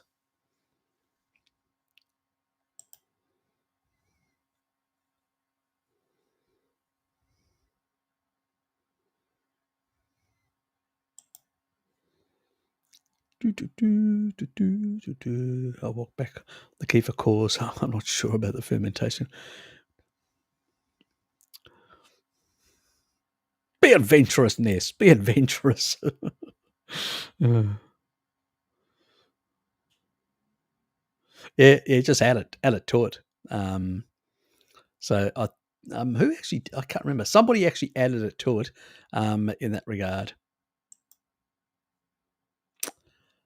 Put me off. Flavouring of the ruteri put me off when I added it to the kefir. Yeah, look, I know. But, well, what can you do? It's just the way it is. You can add other things to it, like a vanilla essence to basically remove the flavour, in a sense. I don't know. I'm just kidding. I'm just being facetious, Richard.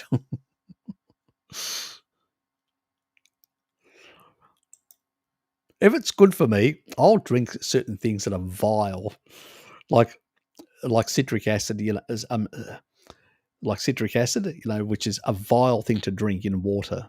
I gave it to Hello Kitty, and she couldn't absolutely stand it because for to deal with oxalates, and she hated it. She said, "I'm going back to lemons." I said, "Fine, you go back to lemon juices." I just used it, and I just drink it down. I don't think about it. Just whack it down as fast as possible. Don't think about it, because if I have to think about it, I'm not going to drink it. It's the only way of actually doing these things is just ignore it. Just, I have to do this, bugger it. It's done. I'm not going to think about it, whether it tastes good or not. It's like medicine. Do you basically question, does it taste well? No, you just say, do I need it? Yeah. Stop complaining. Stop being a little girly boy. I sound like Arnie. Oops. Did I lose my spot? Oops, there it is.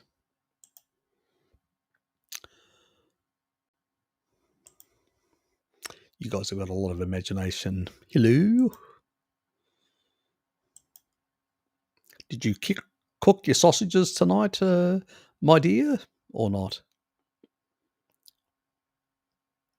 Those ones were really good. They really looked good, didn't they?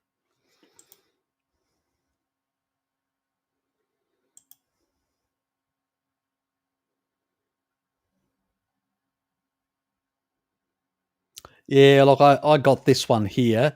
I haven't done the video. It sort of gives you a sort of $27. It's cheap. It's do-it-yourself home. It's not perfect. Give you a band and all that. I'm going to do a video of it. I think I found another one that's a bit better. So, yeah, I'll probably do something about that. But I'll give this a try. Do a bit of a video just for a bit of clickbait, and then we'll do something better later on. Can you just throw a chair into? Yes, you definitely can. You definitely can. As long as some of those bacteria get in there and start growing, then you just leave them to. You'll have to leave the yogurt a bit longer to grow a bit more without getting the so-called taste. Yep, you can do that, but then you don't know how long it's going to take. So you'd have to leave it for a while before you actually used it. A couple of days.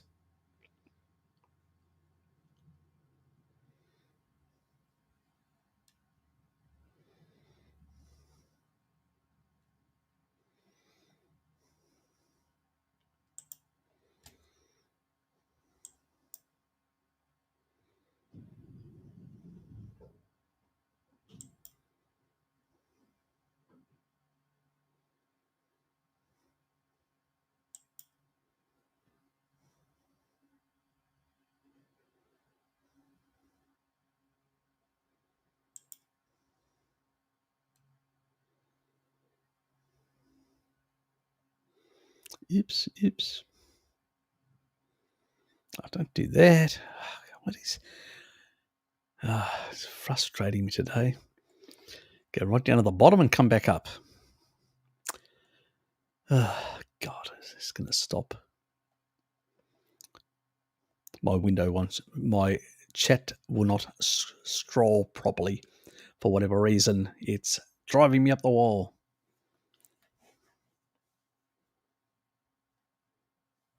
Well, somebody got it to work. Still got it to work. Nothing fancy. She did.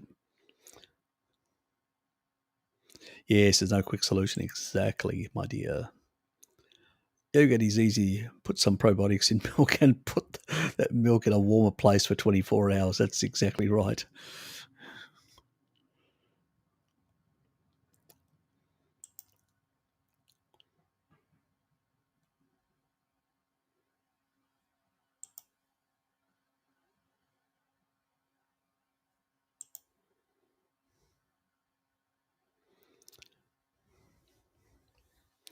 Yeah, look, it takes some time, but it does come back in that regard. Remember, look at mine, and so, and stuff like that. And I used to have really, really thin hair, and I've shown you my genetics before. I'm not going to go back to the 23andMe because I need to find my password to get in. So, but basically, I've got genetics for alopecia, genetics for baldness, genetics for all that, grey hair and the whole lot. Okay, so I've got genetics. My mother had grey hair at mid-30s. My cousins, they're all grey-haired in their 30s. My dad had a receding hairline. He's actually in 80s, 70s. Hair's coming back. He's eating more eggs, getting the biotin. He's getting more MSM. That also helps MSM, sulfur, for the keratin to bind the hair follicles together. So sulfur amino acids are very important, like methionine, taurine, cysteine, and also things like even MSM as another alternative. They all help with, with collagen. They also help with those sort of, to bind these things together and to build hair back again. Obviously, you have to get your hormonal system back into order, and vitamin D really helps re-regulate and sort out hormones as well. So really important.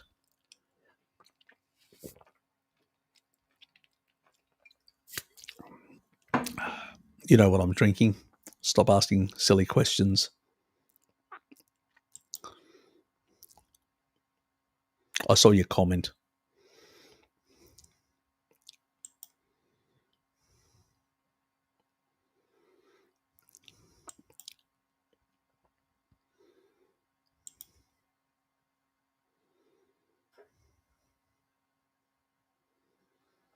Oops.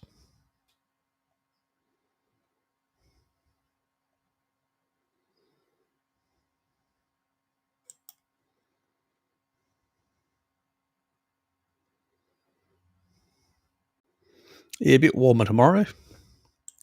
Put your fan on. Got a friend with psoriasis. I've tried to convince him going carnivore, but he's really interested. Not interested. I recommend high dose of vitamin D for him. Anything else that can help.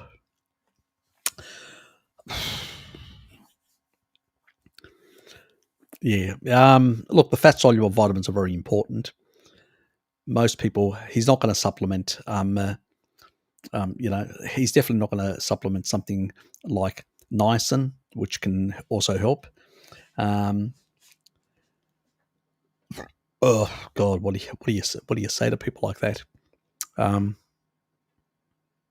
He won't eat cod liver. He won't consume cod liver oil. He won't do anything like that because the fat soluble vitamins are the key thing. Vitamin A, vitamin D, menoquinone 4. You could recommend certain foods like Gouda and Brie if he likes them for the metoquinone 4 because he's not going to supplement. A couple of eggs to get some of the vitamin A, and maybe 5,000 IUs of vitamin D if you can convince him. Sometimes it's really hard, but if people are still eating seed oils and incorporating oxidized PUFA into their skin, they're still going to be aggravating the psoriasis unless they get rid of the PUFA and stop eating fast foods and stuff like that. Fat-soluble vitamins will regulate the matrix metalloproteinases, which is what is overexpressed in the skin to cause psoriasis. It's an overexpression of MMPs. You need fat-soluble vitamins, but if you're basically dropping in shitloads of seed oils and stuff like that that are actually inflaming the tissue, and sugar, refined sugar, the fat-soluble vitamins will regulate to some extent, but can't suppress these growth pathways. They can only regulate them, they can't suppress them. The person needs to change their diet, but unfortunately, people won't. I had a guy at work. He actually retired a couple of years back, but even right up to there, told him just try it for a week. Nothing, just didn't give a shit. Even though he had massive psoriasis on his arms, he just would not change. Some people just, yeah, they've had it for so long they got used to it. It's like second skin, and they don't care anymore. They don't want to change their life if it's not killing them. Yep, it's just very hard to convince some people. They won't even do minor things, So, bacteria can help, but not really much. At the end of the day, it's matrix metalloproteinase overexpression in the skin, in that collagen of the skin, and it's over a dysregulation. It needs to be regulated with fat soluble vitamins, but also you need to get rid of the inflammatory stuff. Unfortunately, people will not. And my thoughts on that: it's not bad as a bacterial, and sort of as a probiotic. It's not bad, but I would definitely prioritize, just to finish that, and that's what I would tell that person, that you're still producing from the liver matrix metalloproteinases because you're inflaming your skin with the foods that you're eating, and you've got to reduce them. So yeah, that's a hard one because it's really hard to convince people if they're so hell bent on their on their current lifestyle. Anyway, getting back to sorry, but I'm all over the place. Thoughts on Lactobacillus bulgaricus? It's fine. It's fine. But I would, if I was going to buy anything, I'd be buying the Reuteri more than that one, and the Bifidobacterium infantis. But that is fine as well. So don't get me wrong, it has benefits. It takes time to get people change their diets, especially people who get brainwashed nowadays. Yes, exactly. Very, very much so. Yes. Please hit the like button. That's what Richard is alluding to. Unless you forgot to hit the thumbs up, the like button, that is.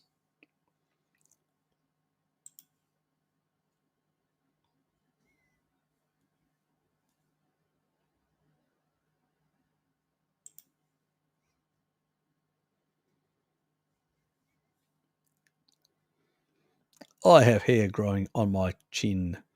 So far, my palms are clear. Haven't you tried the magical spell that we talked about? Oh, is that a secret? Oh, sorry. Yeah, I've been raw carny for 3 years and loving life. Good for you. Bjorn, Stephanie Kiddo person thinks everyone on low carb should supplement electrolytes. Did our ancestors do that? No.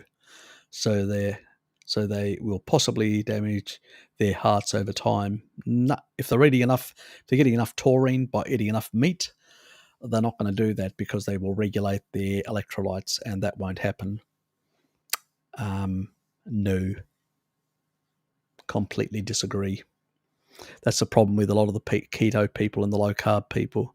They still have this delusion that you need to take electrolytes to balance electrolytes. No, you need an osmolyte like taurine to regulate them, and then you don't have to worry about this nonsense. And stop overcooking your meat and eat more, which is medium rare or rare, even better. Do you eat more or less compared to cooked carnivore? Raw ruminant. Not me. I'm a mix of both cooked and raw and semi-raw. I think to extract more nutrients through cooking, but not overcooking, and sometimes to get enzymes and some other benefits from raw is also beneficial. We should talk more about positives. Since I've gone carnivore, I've never got soreness after exercising. Exactly. And even if I don't exercise, my body composition is fantastic. There you go.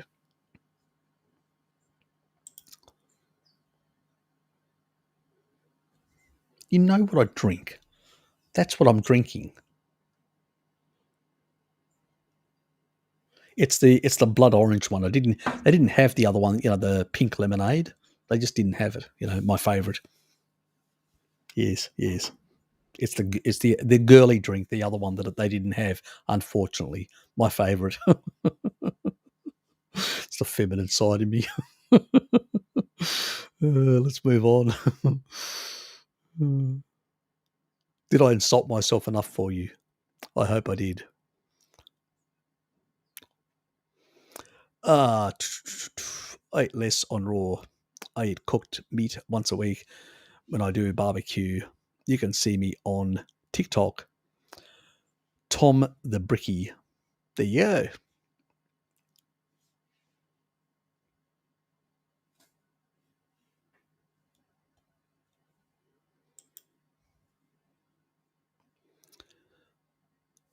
So is choline good for male estrogen overload? God, I wouldn't actually use that sort of language. It methylates. It's part of the methylation cycle. You know, so people that have got MTHFR issues and all that, if they support the choline pathway, they can actually. But we know that the other pathway can be corrected with riboflavin. That's in milk and animal foods, so you don't need to. But choline can take off the load of methylation. Today we have a lot of xenoestrogens, and estrogen molecules are mimicking molecules too much in our system. Plastics, too many things around, chemicals in the environment. They can actually create xenoestrogens, increase the xenoestrogen load in our body. So in that regard, choline is a very good, in that detox pathways to methylate away a lot of this sort of stuff. So yes, it can be very, very useful. So people that have got very high levels of xenoestrogens, exposures to chemicals or whatever in their environment, and need to reduce, choline supplementation can be good, depending on the level, between 1 and 2 grams per day, up to 3 at max.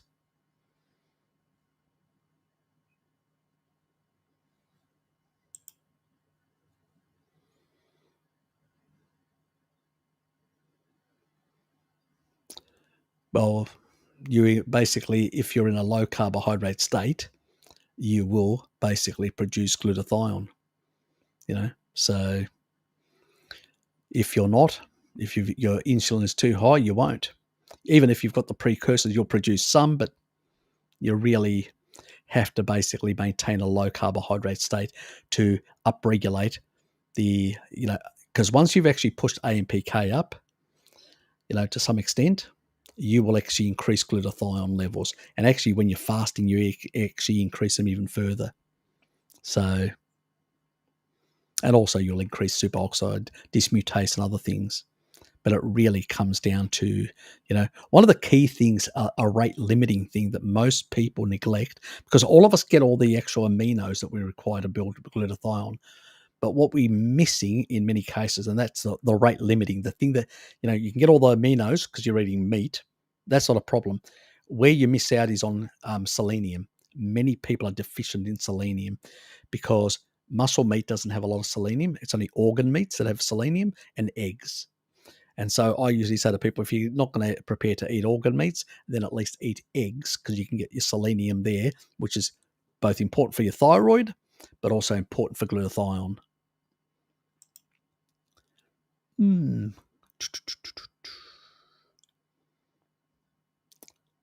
That's the ancestral multivitamin, which was basically a bit of organ meat for all the tribe. They literally cut it up and share it amongst themselves. Why are you doing this today to me? I get this little message thing, even though the other stuff, the message is up, it actually is pointing down to a different location, so I lose my spot. It is frustrating. I don't know what's doing it today. Decided to frustrate me for some reason. Anyway, well, because you have no sense and no feelings. Oh, yes. I'm the original bastard. That's right. I need to crash. Fair enough, mate. It's 10 o'clock. And you probably need to get your beauty sleep just to keep up with me. Take the damn medicine, Kelly boy. Exactly.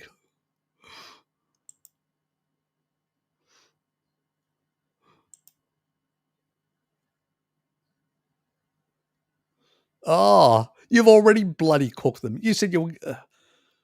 God, you can't help yourself, can you? God. Can't get away from the sausage, can you? That's all I can say.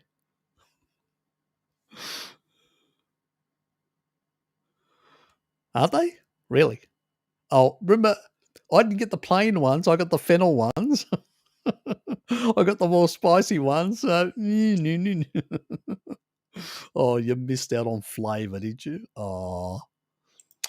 Anyway, serves you right. I said we should buy the fennel ones. I got the fennel ones. And you said, you didn't want them, and you got the plain ones.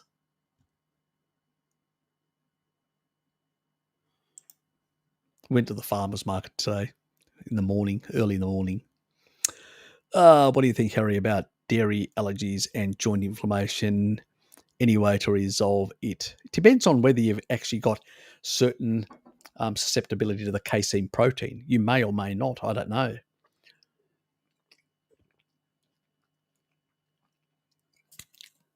You may also have a situation where, for whatever reason, you're not breaking down some of the peptides within the actual meat properly.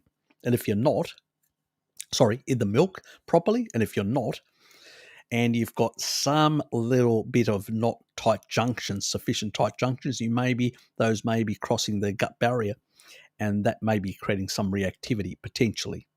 So it may not necessarily be the milk, it may be other issues that make you more vulnerable to it.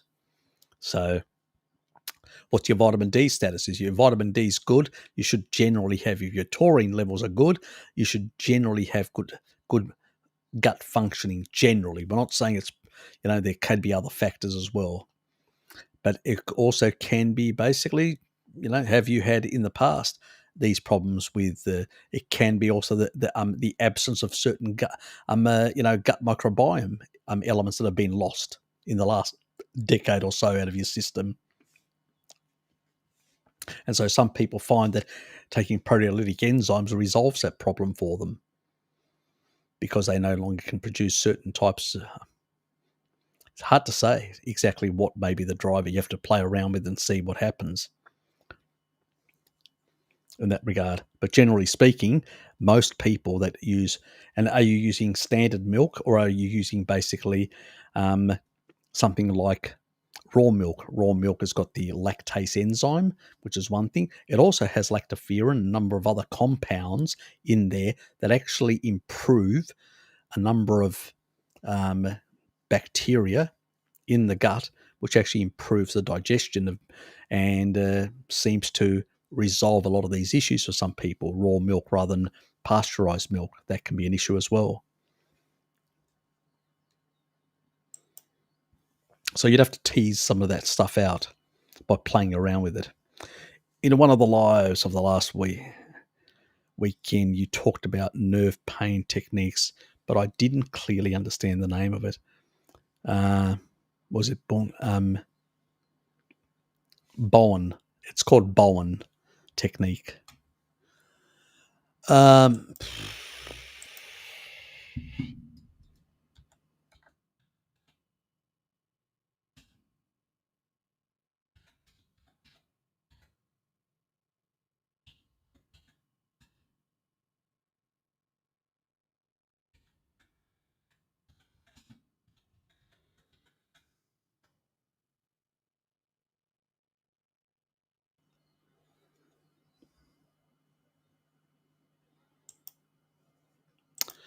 Oh, will that damn thing, bloody Google idiotic stuff go away?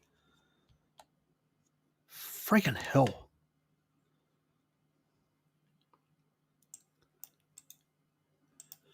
God almighty.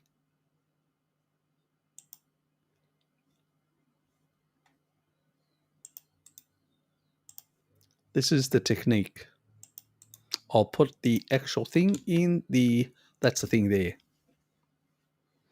I don't recommend it. It was actually developed by someone who was in physical manipulation and stuff like that. It was actually, I believe, a physician in the past. So there is no clear evidence for the technique in use of medical intervention. I actually am quite clear about that technique.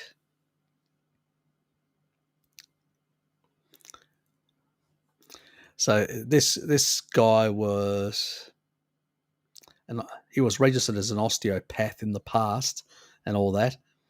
But, back then, it was a bit more, we're talking about very, very long time ago, many, many moons ago. But this person developed this technique and many have used it.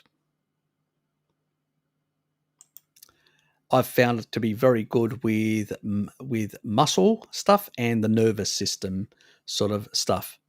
But I'll give you the Google sort of thing. I mean, they really poo-pooed it and they sort of bag it. But look, I'm not a physiologist. I'm not a biochemist. I'm not a scientist like Bart. But I've done my own research and I've got a deep understanding of things that these people have missed. Many of them that are in the profession. Bart realized these things while he was in the profession and walked away from the profession because he realized the rest of them in the profession were crackpots. Just because you've got an MD after your name or a PhD, it doesn't make you, it makes you an expert, but doesn't really make what your pronouncements are correct. With a lot of people are dying because of those poor pronouncements. I would not recommend, even though these people do say that their technique works also for bone health, it doesn't, in my opinion. I believe it basically reduces the severity. That means it creates relief, provides relief for bone issues.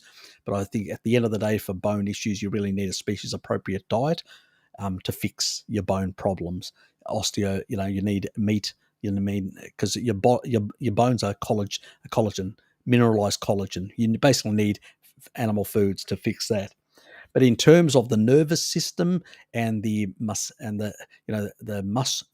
side of things, like muscles and stuff like that, some of the techniques in terms of the nervous system to re-regulate certain things in terms of pain centers and stuff like that, I think this technique is really good. It basically, when it comes for pain relief, it's really good. Um, Basically, it's worked for me, and even a recent person, a friend of well, let's put it this way, Sean's partner, she basically had some back problems, and she went and did Bowen, and it basically resolved it within 2 days. She felt, fine again. So it is a really good technique. You're not supposed to bathe at night. So all these techniques, and what happens is you sleep, and your nerves start twitching in certain ways, and as they do, they actually resolve a whole lot of signaling throughout the body, and it seems to resolve these pain centers and lower inflammation. So it does manipulate the nervous system in a sense. So it's a very interesting technique.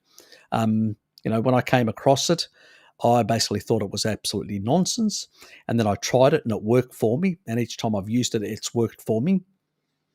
And so I'm sort of, convinced that I understand that, remember the techniques where I said where they used that people were concentrating, they could push more electrons through the slits through the quantum level experiments. I think at a fundamental quantum level, you can, if you twitch certain nerves and all that to send certain things, I think you can actually affect them. And I think they are doing it without realizing. They've sort of stumbled on it through trial and error. And that's how I think this has actually happened. It's more through trial and error they've actually developed this technique. And it's very popular in Australia, as Tracy said. Has been developed in Australia. If you speak to most physicians, they think it's a crackpot thing. But the thing is, you go to standard physiotherapist, which I've gone, and I never got relief. And I've gone to Bowen, and I've had relief. So as far as I'm concerned, if it works, I don't really care if there's no real proper science and it's all anecdotal, trial and error. And I believe it is pretty much a technique which is developed through a very trial and error way in sort of manipulating and influencing the nervous system to reduce the sort of inflammatory response. And it seems to work. So, which is, at the end of the day, we want relief.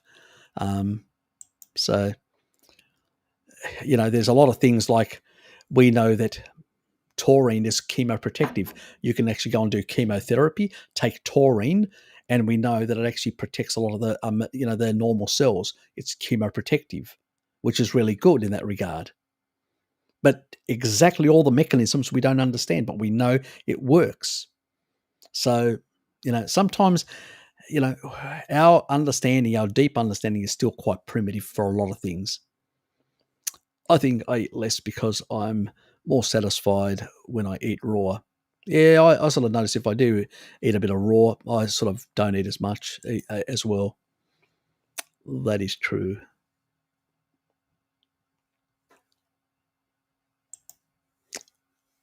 What do they say? When you go raw, you'll never go back. Harry is drinking synthetic camel blood. That's it. Exactly, DC. I keep on telling Hello Kitty that that's what I'm drinking. She doesn't believe me. She thinks I'm lying about what I'm drinking. What are you drinking? So I have to show her.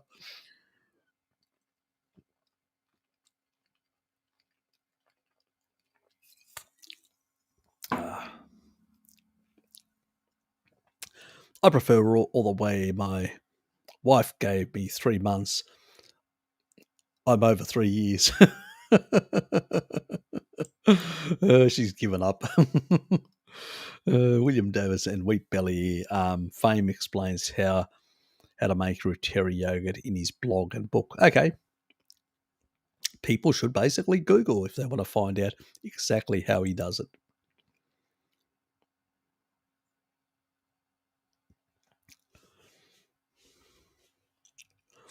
I was scared to go full raw in case I turn into Zverage. Oh, yeah, exactly. You're a slave. Start insulting people using salt. Yeah, he was when he was when he was a Vagoon, and he still is now. Yes, I think it's yeah, nothing to do with the diet, more to do with the boys got issues. People basically don't want to change because that would have to admit that they've been in the wrong for the whole life. Takes a lot of humility to do that. That's true. Yes, you sometimes have to accept that reality. Unfortunately, a lot of people still struggle saying, "Yep, I fucked up." Yes. Any idea on why beef liver has holes in it? Sometimes it has a bad sign. Maybe it was infested with parasites. What do you think? Maybe. Don't know. You're probably talking about.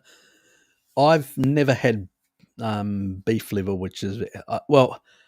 I've only had beef liver once in my life. I actually prefer, which is an acquired taste, but most people don't. I prefer lamb's liver, and so I can't really comment on beef liver. I've not really looked into it, but lamb's liver, yep, I've never had problems with it. It could be. It could be. Unlikely, because usually they do give them chemical stuff for parasites. Unlikely, but you never know. Or there was some sort of thing, an unsightly thing, and they cut it out so it wouldn't, so the product wouldn't look as bad. It's commercial stuff. You know how they do it. They will trim things off if they think that it may be more saleable. Could be other reasons. Bruce Lee, good to see you, mate. Yep, I have a friend who would rather endure their health issues than give up unhealthy habits. Yeah, plenty of people like that. I know plenty of even in my family, and they struggled. My younger sister, when she first came and she stayed with me from Greece, and this was a number of years back. Oh God, she complained about the food that I was giving her. And I said, well, you're living with me. You're going to eat the food that I'm not getting the other stuff. And she goes, okay. And so she put up. And the funny thing was, because she was vegetarian, she put up, started eating meat, started eating eggs and stuff like that in larger quantities. And within 10 months, she no longer had structural asthma. She was basically, her asthma resolved. And she goes, oh, I don't have asthma. I don't need a puffer anymore. And she still doesn't need a puffer. And she was smoking at the time. She's sort of on, off, giving it up and giving it. But that's another issue in itself. But basically, yeah, she was a mild smoker by that stage, but still smoker. And she no longer has structural asthma after 25 years. So, yes, that got resolved pretty quickly. So now she eats shitloads of meat. Yes, some people need to basically be forced. A carnivore concentration camp. You will eat your steak, or else we will get Tracy to do spells on you. Yes, I know. I have weird dreams. Let's put it down to that. Anyway, my mother eats a ton of veggies because of the narrative that acid and base must be a balance. She doesn't believe in that nonsense, does she? I mean, that's what the kidneys and the lungs and stuff like that are, to basically exchanging ions. Exactly. Yeah, I know it's but way too complicated for her. God. Yeah, I know. There's plenty of people out there, Stefan, that still believe this nonsense. When in the physiology books, you only have to open up the physiology books and say, "Look here, this is." Even the regular doctors don't believe that anymore. Even a regular doctor doesn't believe that anymore. A regular MD does not believe this nonsense. They know that basically, the kidneys do all this exchange, and there is not an issue whatsoever. The body can buffer things perfectly, create its own bicarbonates, and actually recycle them. Not an issue whatsoever. And the rest can be, you can breathe it out as carbon dioxide and get rid of it. It's just, Yep. It's a weird, weird world. But only eats meat that's been cooked to death exactly. Is he supplementing? No, he isn't. I think he should. Personally, I think he'd have much better gut issues if he did. Let's put it that way. Because he basically destroys. If you take a look at Pim, not a problem. She has some raw meat and she eats meat that's not overcooked. It's usually rare or medium rare, stuff like that. But will not eat unless it's cooked to bloody death. So it is dried inside and it doesn't have, and he puts a bit of butter on top, but basically he literally loses a lot of the taurine. So the taurine content of his diet is very low. Now he's still in his 50s. He's at the stage where he's just starting his taurine biosynthesis starting to decline endogenously. So it usually will be after around about 60 onwards where those effects will be more pronounced. So whether he likes it or not, he'll have to supplement at some stage or stop cooking his meat to death.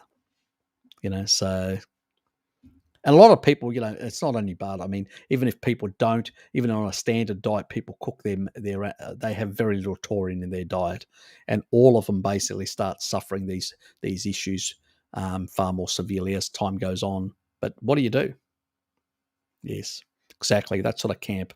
Yes, carnivore concentration camp. Yes, we'll get basically Tracy to basically keep control of them. Yes, she'll run around doing spells on them and whipping them. That'll work.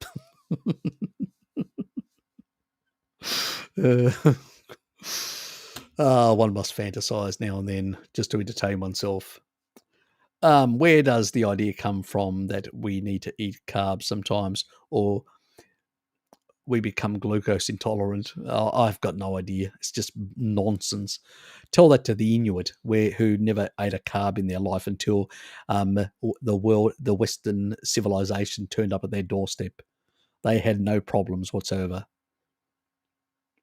They just basically deranged in their reductionist thinking, Bruce Lee. Reductionist thinking. People are falling into the Ray Peat nonsense of reductionist thinking and thinking that you do need carbohydrates when you actually don't.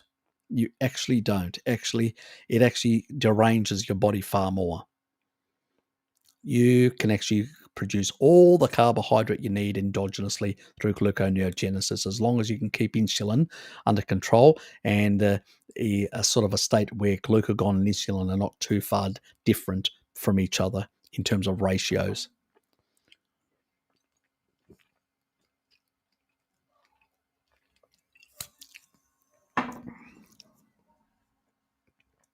Yes, there's a lot of nonsense out there. It's basically what happens is people are on a low meat diet.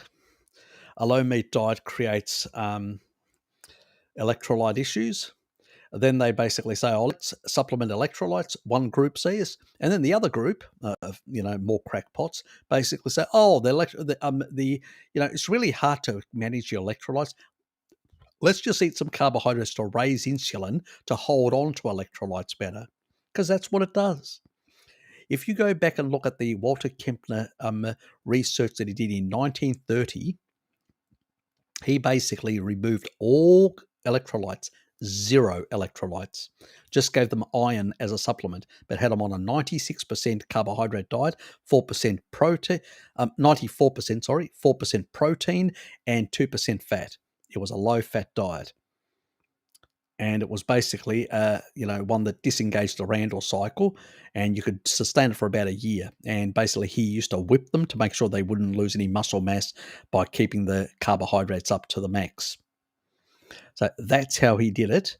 And by keeping them to that max, it kept the levels of insulin much higher in the system, which basically meant that the body retained the electrolytes that were already in there, and as a consequence, you didn't dump because of high insulin, water retention, and all that. But if you added electrolytes, you'd have even higher water retention, and that could be a problem.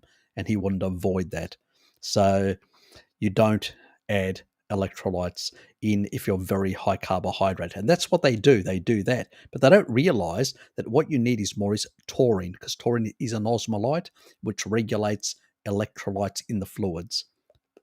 So rather than actually using basically carbohydrates, which in the end, when you add more animal foods to carbohydrates, all you do is raise blood pressure and engage the Randor cycle. Not a good thing. Ultimately, you're basically back to where you were with a sad diet, but slightly different. It's just stupid. All you have to do is what traditional tribal people do. They eat more meat. By eating more meat and some raw meats and stuff like that, they get more taurine. Getting more taurine will basically mean they can regulate their electrolytes because it's an osmolyte. It's the only osmolyte.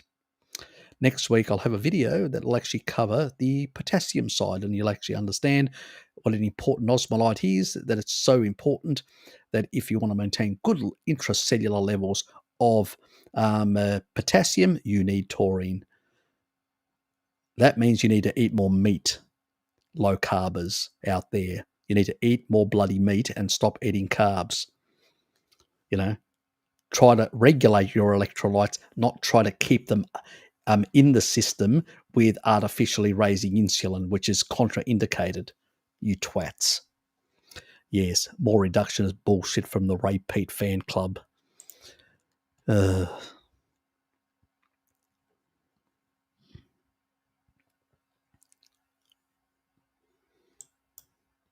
other people basically tell you take electrolytes and eat a couple of avocados to get your electrolytes.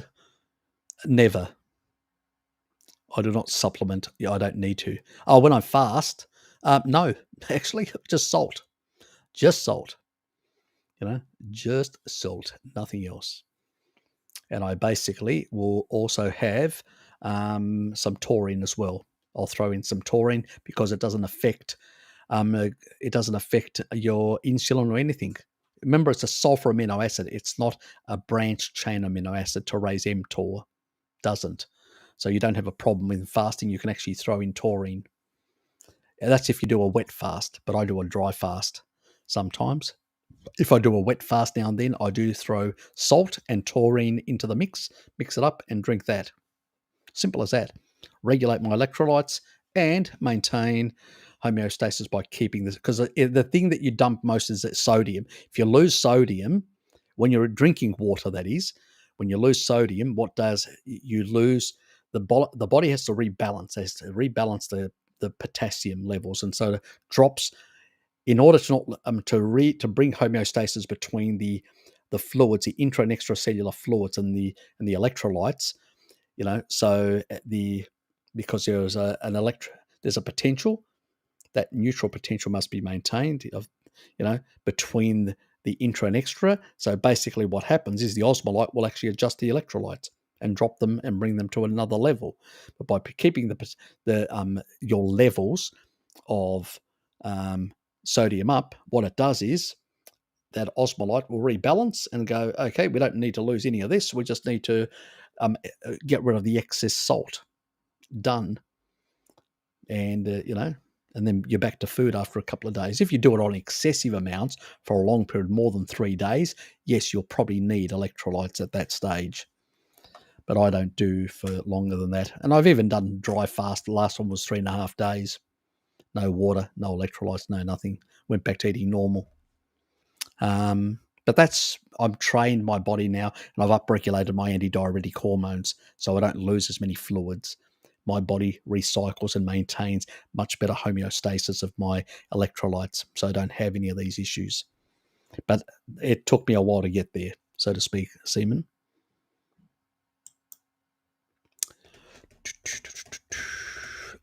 Yes, possibly Salad Boy. He's a carb addict. LOL. Via Repeat. Yes, he's part of the Repeat fan club. Yes, another crackpot.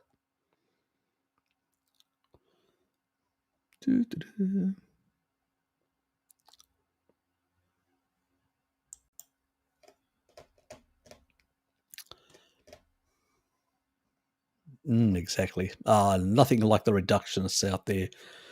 Yes, the reductionist fan club is still growing, unfortunately, Tracy. Still bloody growing. Yes. They birth one every day just to keep things interesting.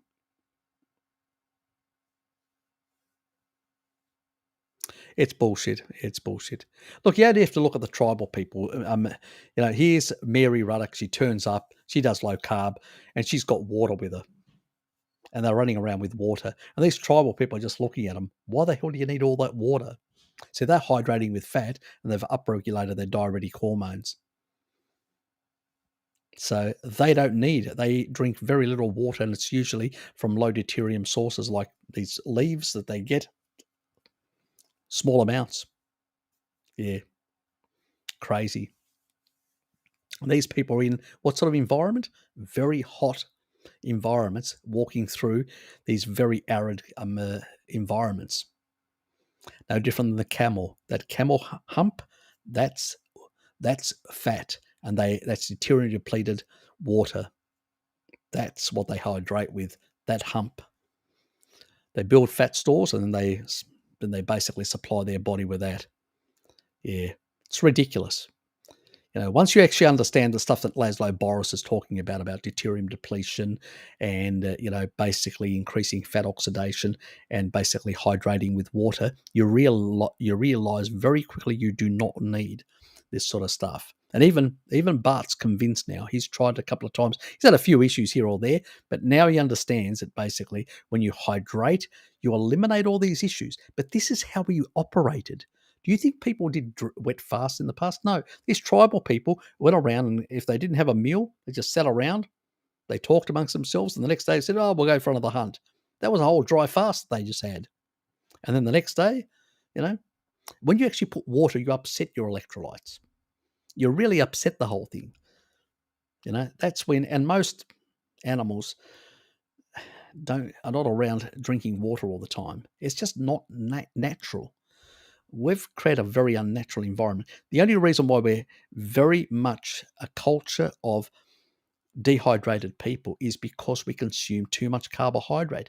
Carbohydrates dehydrate at the fundamental level. I know people say, oh, there's more water in carbohydrates. Yes, there is, but it's deuterium, full of deuterium isotopes, which means the body must excrete it, get rid of it. That is why when you eat a lot of carbs, you urinate more. That's why diabetics urinate more. They're trying to get rid of this high deuterium shit out of their body. That's what's happening. So, but at the mitochondrial level, when you go to the mitochondrial, forget about the cytosol inside the cell. We're talking about the mitochondrial level. It's a different ballgame. There, you're actually creating deuterium depleted water through the Krebs cycle, where you're creating all these. And if you're and you need to eliminate the neutrons, the deuterium ions out of there, and basically keep the hydrogen ones which have got no neutrons, and put those in and create the metabolic water with the oxygen coming in. You attach it and create H2O, which is basically this metabolic water in the mitochondria, and that actually provides the hydrogen ions for the electron chain and for the ATP synthase to create energy ATP. So you do not need to hydrate for energy production. You can generate it from water production from within the Krebs cycle. It's bloody easy, You ramp up fat oxidation, you ramp up water production. 1 gram produces 10% more, 1.1 grams or mils of water. It's a great, wonderful system. A whole lot of animals have been doing it for thousands of years. I wonder why humans have basically lost the art or ignore that reality. Yes, it is absolutely friggin' nonsense. Always has been. All this sort of stuff. I wonder if I can find the Bowen stuff in Europe. I know that it is in Greece.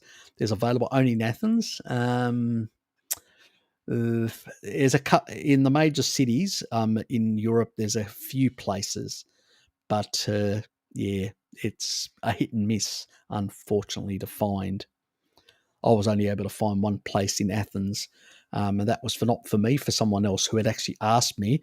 And I said, well, I do know of a place, a technique, And then we found somebody in Athens. I just can't remember where they were located. It's a while ago, quite a few years back, 2006. But I have no idea about other countries in Europe. You'd have to. I think it's probably more widespread now than what it was in the past, because there were a few places that she had told me, the lady that was actually doing it, that there are another number of other places in Europe. Not many, but are. Now there must be more, I suspect.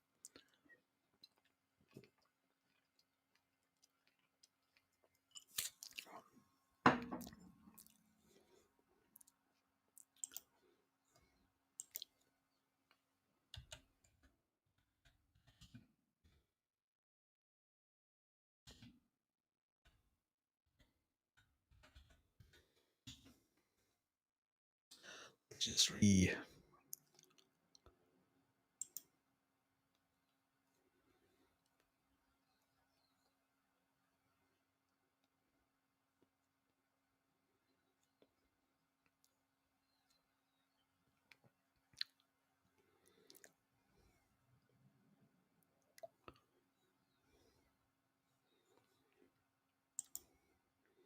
Okay, so there is a Bowen Academy in Europe, and there's a number of countries. There's in Austria, Germany, Switzerland, Poland.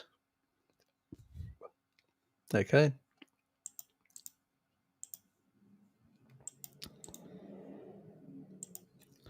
There you go. BowenAcademy.com and countries in Europe. This is the European. So the countries are Austria, Germany, Switzerland, and Poland. So they're the only countries that actually provide that in Europe. On this list, there may be other. They may know of other places as well if they're you know. I think you're in Poland, aren't you? I think, Stefan. I can't remember now. I think you said you were last time.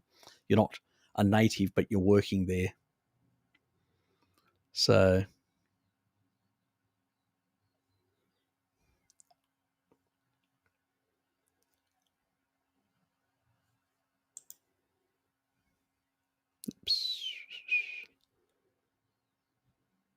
yes, it is.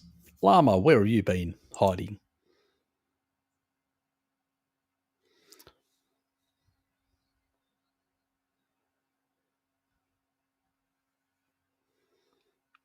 Did you talk about compliance? Not exactly.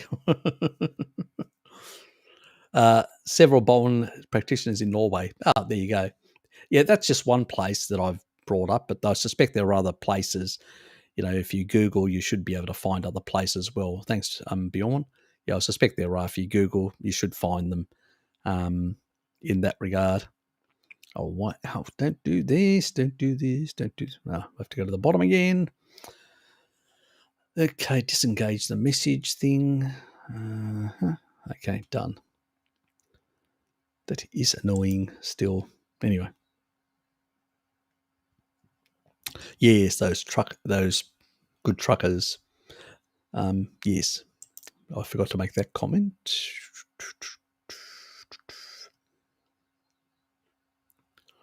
Yes, good to see people telling the police to go and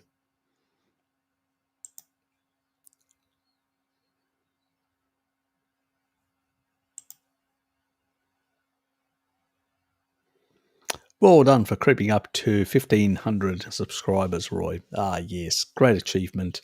Thanks to a lot of you guys as well. It's not only me, it's been also you guys have been promoting me around the place, which has been good. And I don't think it's the AI that's been promoting me. It's just basically a lot of word of mouth. And some people have come to other things, or actually some even have seen some of my old videos that I did with Bart, and they go, "Oh, this guy, has he got his own website?" And they've found me that way as well. So it's been a hit and miss from a lot of. There's been others from comments that they've seen on other channels, and they go, "Oh, I saw a channel, and I saw a comment, and and then they've found me that way from a comment that I made that they thought was an interesting way of viewing things that they hadn't thought about. I would say one of the most common benefits of acupuncture is that it reduces inflammation. Yeah, and Bowen is a less invasive method of acupuncture in a sense, so it actually works in a very similar way, you could say. Yeah.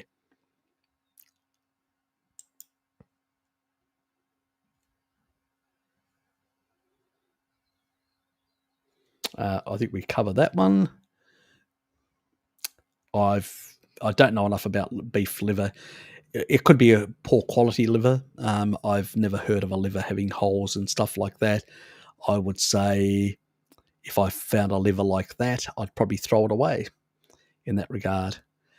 If it's just regular, because sometimes it can actually be the actual vessels, like the arterial vessels through that actually, that sort of stuff. If that's just normal, that's, you still need blood supply and all that. But if it's basically actual, I don't understand what you mean by holes. You mean things that are being cut out. As somebody cut things out for some reason, it blemishes or whatever. I don't know exactly, Natalie, what you're actually, because I've never seen liver in that sort of state. I wouldn't even think they would sell it if it was like that. Don't know.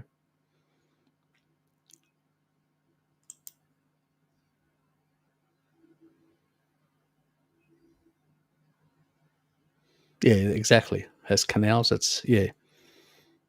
So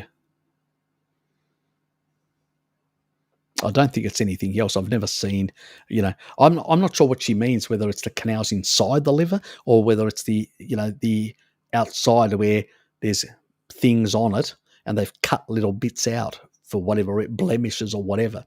I don't know. Sometimes you can actually get blemishes or even fatty deposits on the liver, and they may cut those out. So it may be that holes on the outside, on the inside. I'm not sure. So yeah, that's what I thought. It's just, as even Tracy said, as vein and arteries. Those are the things, those canals, that veins and arteries and stuff like that. So, not sure what she meant by that. If it's on the surface, then it could have been little fat deposits, and they've removed it for unsightliness. Maybe, I don't know.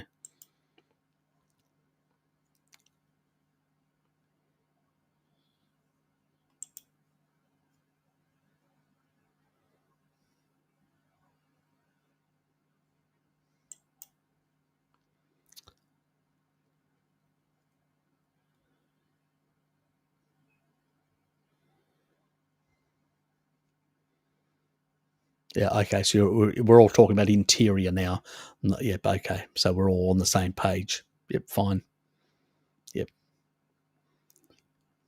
Yep. She wasn't clear whether it was interior or exterior. I thought it may be exterior, blemishes or fat spots or whatever. Yeah.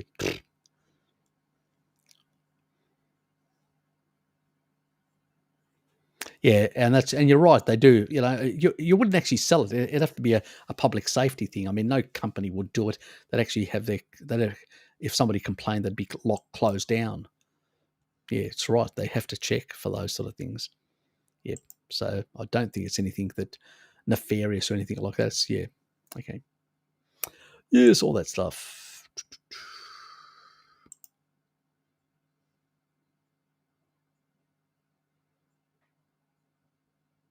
Yep.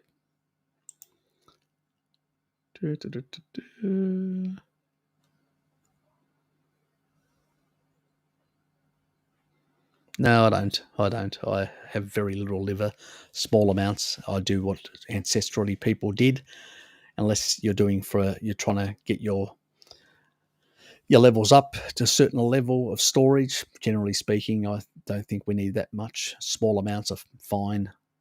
You may have certain genetics that you may require a bit more retinol, but I don't recommend people go crazy on things like that unless they've got severe deficiencies. Yeah.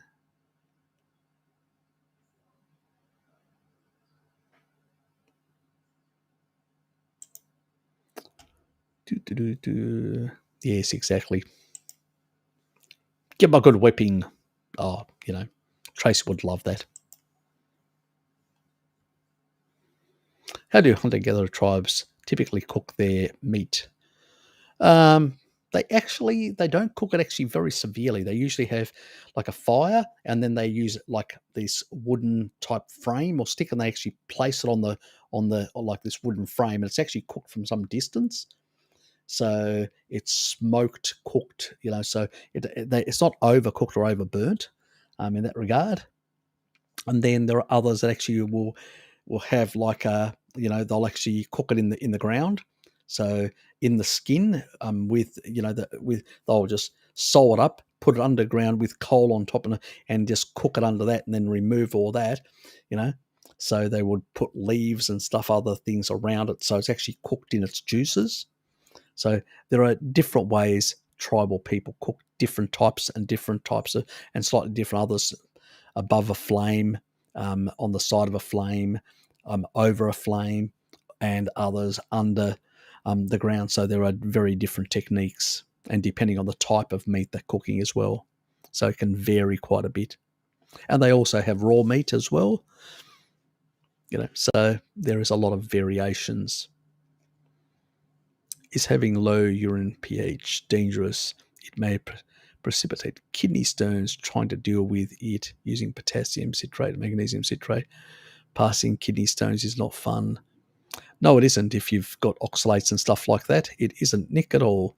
But you only need citric acid or lemon juice, and it's fine. I wouldn't worry about low pH. It's actually good. The only time you have to worry?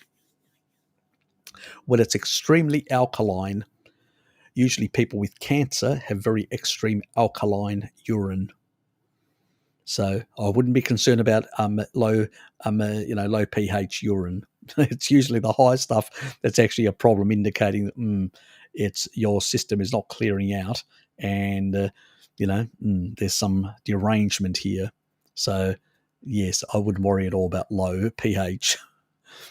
With kidney stones, I mean, if you've got some pain and all that, you can rub your kidneys. When I used to get kidney stones back in my oxalate days, 5 years of eating a lot of plants, like spinach and stuff like that, very high in oxalates. I had, 4 bouts of kidney stones. So, yeah, that no wonder little children hate vegetables. I don't blame them. They're full of oxalates, crap. So, you can take a citrate, which is fine, or you can take lemon juice, which is the other thing. Maybe even a bit of apple cider vinegar will help break down that sort of stuff in that regard. Or you can take a citric acid supplement. That'll do it as well. So depends what you want to do. But yes, but get off the plants if you're on plants. And if you're not, and you're having some oxalate dumping, then keep the citrates up so you can deal with the oxalates, because it's not. And I'd rather do, as long as it's not a high dose potassium. I'm always fearful of too much potassium, much more dangerous for the heart. So don't do excessive stuff. If you're going to do excessive stuff, stick to something like magnesium. But then again, magnesium citrate will give you the shits. So lemon juice and apple cider vinegar may be a much safer option in that regard. Let's put it that way. That's what I've used in the past, and not supplements, but apple cider vinegar with a mother, and basically that, and lemon juice, and then citric acid supplementation.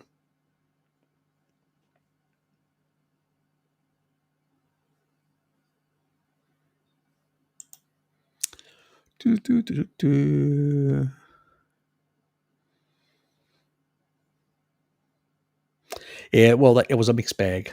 It was a mixed bag. They never overcook their meat. No, tribal people. But it was somewhere between raw and medium rare was usually what they usually cooked most of their meat most of the time, and still do, the tribal populations. Jonathan, good to see you, mate. You're late. Dustless for you, mate. Harry likes, like yourself, I like to add rosemary when I fry meat. Yep, I do as well. I really enjoy the taste, but not sure if I can then eat it in the end too, or just use it for flavour. I don't really worry too much. After all, the stuff I buy is is big and hard as pine needles. Well, if it's like that, just rub it, just scrape it off and get rid of it. If I have that sort of stuff, yes, I usually just scrape it off and get rid of it. I usually do get some rosemary from my father, which is much fresher, and it's a bit different, sort of. And I usually use it with my liver sticks that I create, and I basically do them slightly different. So it's usually in the fluids and all that, so they can get the taste. I'm trying to get the essence of it rather than actually, yeah. Anyway, they must have been cooking poop soup for thousands of years using clay pots. Now they use metal pots. Some poop soup through. I really don't. Obviously, a lot of populations have used very different techniques. I have no idea what metal pots they use. I literally forgot to ask the utensils and stuff like that from Mary exactly. I probably should have, but I didn't. You may know even more than me, Ness, exactly the stuff that they use. Oops.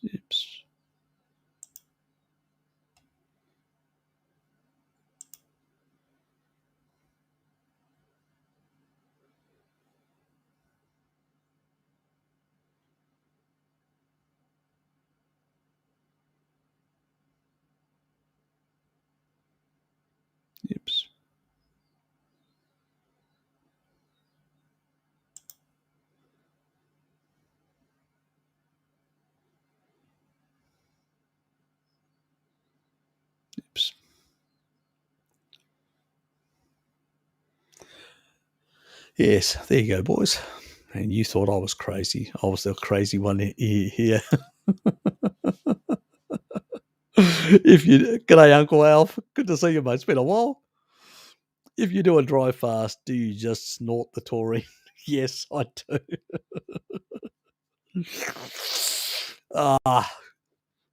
And with $100 bill. You got to do it with $100 bill, Uncle Alf. Otherwise, it doesn't count.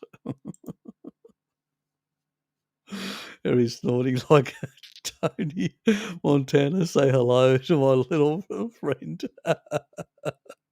Yeah. Yes, I get certain rude comments from my sisters sometimes, especially my older sister. She thinks I'm a bit reckless. Yes, can be. Yes, I'll tell you one thing. I took my nephews once shooting pistols. My nephew, I mean, my oldest nephew, her son. He got back and he showed his friends when he got back to school in Greece, because he'd come over here and visited me and stayed with me for a while. Took him up to Queensland. We did a bit of shooting and stuff like that. And then he had all these, about, the sort of cards you show, sort of shooting. I was, obviously Dirty Harry. I had a Magnum. Basically, and I just gave him an automatic, so he just used an automatic. And then I gave him one shot, and I had to hold him to make sure he wouldn't go back flying. That was funny. Yes. Go ahead, punk, make my day. Well, I was going to be obvious, say over fire, but now I see you mean what you mean. I would hope pork will be well done. Yes, I know Aborigines cook goanna over coal till the skin is charred. Yes, exactly, they do. A lot of meats are cooked very differently by different tribal populations in very different ways. Remember remember the video that I did about the pork fat? Up until 2 hours being cooked or more, 3 hours or whatever, trace elements of oxidation. Very, very little in animal fats. You had to go up to 30 hours of cooking before you saw any significant oxidation. So it's a non-issue, even if you cook it quite a bit. Let's just be honest. Let's just clear that, because I've done the videos on all that. But I do believe that all tribal populations have had overcooked, undercooked, and raw. And they still do. So I think there's a benefit in eating that way, a very mixed cooked way, personally. I think you get a lot of different sort of elements and different nutrition, enzymes, and all sorts of other benefits from doing that, plus the taurine and stuff like that. So there's a lot of benefits all around in that regard. Obviously, if you get, remember the cysteine, very important. Well, if you remember, when you increase basically in the liver the amount of methionine coming in. Remember the video that I did ages ago about homocysteine? It actually increases it, and that actually is a precursor for taurine synthesis. So having more methionine will give you more taurine as well. Plus, you can get also from the meat if you don't overcook it. So it all helps. But if you want to get those, it becomes more of an issue for people when they become older than 65 in particular, when biosynthesis drops off a bit more markedly. That's when it becomes much more of an issue. But I still think there's more optimal, because it has an apoptotic effect to kill off cancer cells and senescent cells. So it can have a benefit to your health even before you get to that age where your biosynthesis drops in case of taurine. So people haven't seen my latest video on cancer, go and take a look at it. You don't know what you're missing. And give it a like. It's not easy in this format. And you'll learn more about not only about cancer, but other things which are very important. Yes, my dear Llama, did you just talk about compliance? Yes, I did. You naughty, naughty boy. I'll sort you out in terms of compliance. Some people are addicted to being told what they ought to do. Yes, I know. Some are. Yes. Yes. Very compliant. See, Bart is, when Ted tells him, he's very compliant.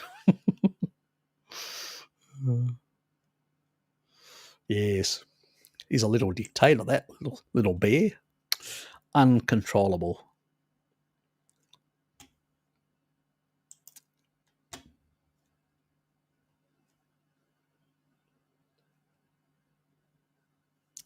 More about liver. Yes. Yep. Covered all that, I think, to death. More on the same subject matter. Let's move on. Yes, I promote you on Facebook all the time. Thanks, mate, because I'm in many low-carb and carnivore groups. Okay, there, even in Salad Boys animal-based group, by the way. Okay, so basically I get thanks. I don't care where they come from. Thank you very much. Ogie, good to see you. Yes, beautiful people in this place.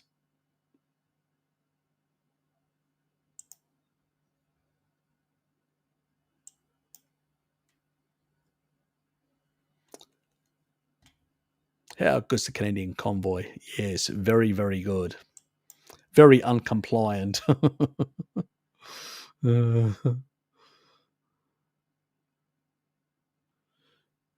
In one go. Having toothpaste ready. You are funny. No, what you do is you mask it as we cut it up into little tiny thin little slips. It looks like grass. And then we tell you to eat. Llamas would not know the difference. Yes, what I do is, just to let you know, I cut it into thin strips. Like I'll get a raw, I'll cut into thin strips, and then I'll put it in milk, raw milk in my case. You can actually, some people use coconut milk. I'll put it in, I'll throw in rosemary and put it in the fridge for basically at least 6 hours. I usually put it for the whole evening, and then the next day and midday I'll, if I'm at home, or in the afternoon, I'll cook it then, and I'll lay it in a tray and basically bake it or barbecue it. And I can tell you, barbecued even better. And I can tell you, it's friggin' beautiful. It's liver sticks. Wonderful. You lose quite a bit of the nutrition, but who cares? You can actually eat more that way and not feel, you're getting overloading in anything. So yes, really, really nice. If you try liver sticks, you'll never go back. Believe me, you'll never, never, never go back. Indigenous people here in Oz digging up the dead and eating them. Do you think this was done due to starvation, perhaps some knowledge of high meat? No, I think it was basically more to they were doing it to get part of their ancestors. It was a sort of an ancestor thing to get part of the ancestors back, and it was also to avoid because once you break down if there's any things like certain stuff, you can actually eat meat that is basically putrid, but when it's actually it actually will eliminate certain things that could potentially be a risk factor to if it's fresh to another human, viruses and all sorts of other things, pathogens. So once it's actually deteriorated, you've lost all this sort of stuff, and it's only really you're just having some fermented meat in a sense.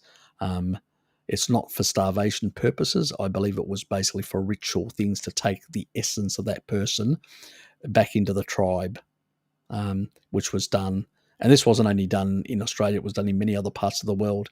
And even Alexander the Great came across a group in the northwest of the Persian plateau. And he found a tribe there, and he forbid them, after slaughtering a few of them, to basically make a point that this was not going to be permitted anymore. So yes, I think because primarily the Greek culture was very much a human-centric, and it's sort of considered human life as very sacred, even before Christianity. So it was a very important thing, and so there was zero tolerance for that sort of behaviour. But I suspect in the past, even Greeks, way more ancient probably did. There are stories about some cannibalism even there. So it's something that's happened around the world. The funny thing is only humans have done it, and they haven't done it for reasons of food or starvation. It's actually been done for ritualistic purposes, mostly, these things, for other ritualistic, because most animals in the wild do not eat their own. They won't. It's primarily because they want to avoid diseases. So instinctively they don't. It's not an instinctive thing species do to each other. They just don't eat each other. It's just not the go thing primarily. Unless you're a reptile, the reptiles seem not to have that. It's more of a mammalian thing, a mammals thing in that regard. But, humans have done it around the world, in many places to different degrees for a whole lot of different reasons. So, but most of it's ritualistic primarily. And in some cases, like Papua New Guinea, they used to eat the brains. They used to get these neurological diseases. And that was primarily to get the spirit from the ancestors, those who died. So it was, some strange practices around the world. Why in a strict dry fast, it's not even allowed to wash hands? Isn't that a bit ridiculous? I've never done anything. That's just stupid. That's a hard dry fast. High dry fast, I think, is completely and utterly ridiculous. I do a soft dry fast. Soft means I basically shower, I wash myself, I wash my hands, I wash my face, I shave myself, I brush my teeth. I do all that sort of stuff. The only thing is I just don't ingest water. That's the only difference. It's nonsense. I think it's just more people with more ridiculous notions.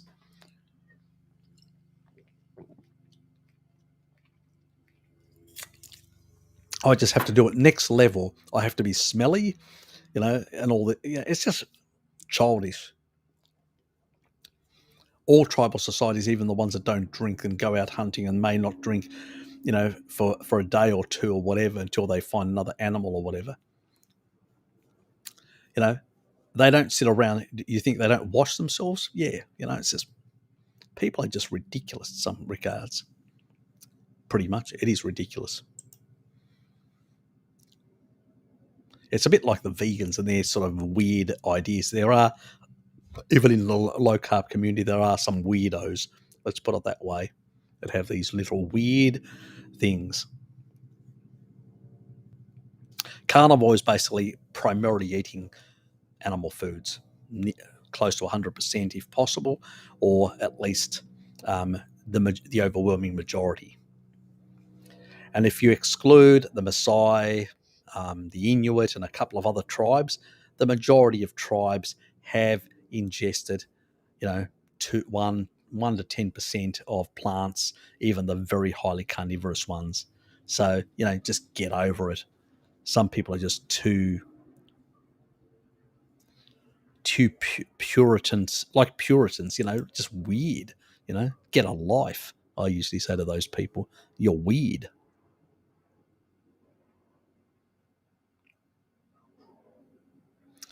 Ah, do you feel lucky, punk? Yeah, exactly. Harry holding a taurine supplement instead of a magnum. A taurine magnum, yes. Hmm.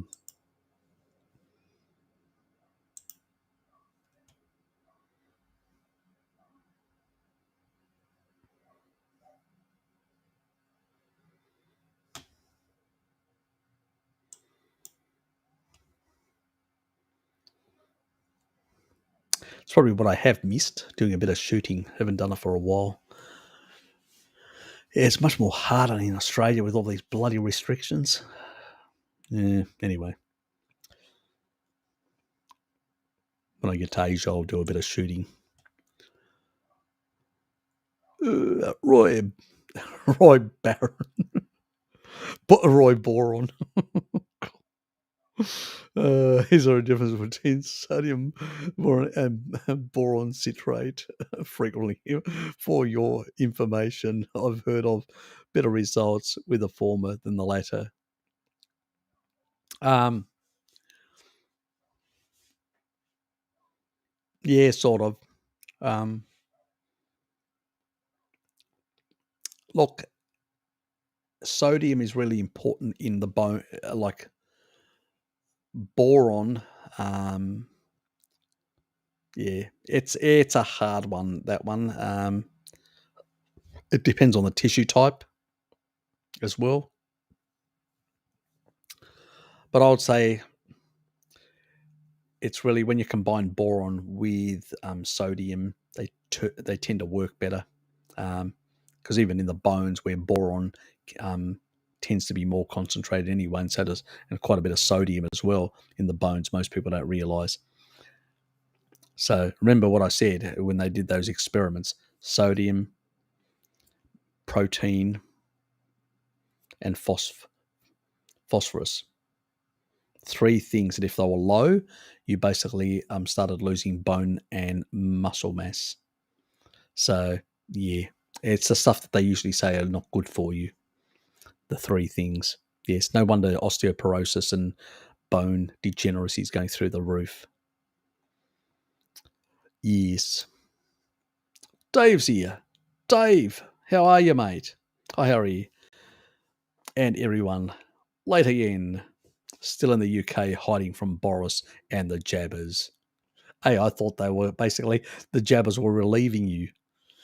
I think they're about to drop the whole pretense and give you your freedom back. Well, not really, seminally in small amounts.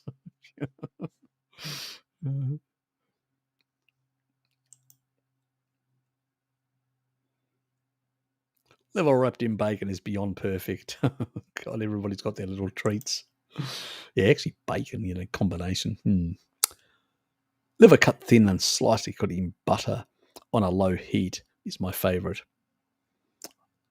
Everybody's got their own style, I noticed.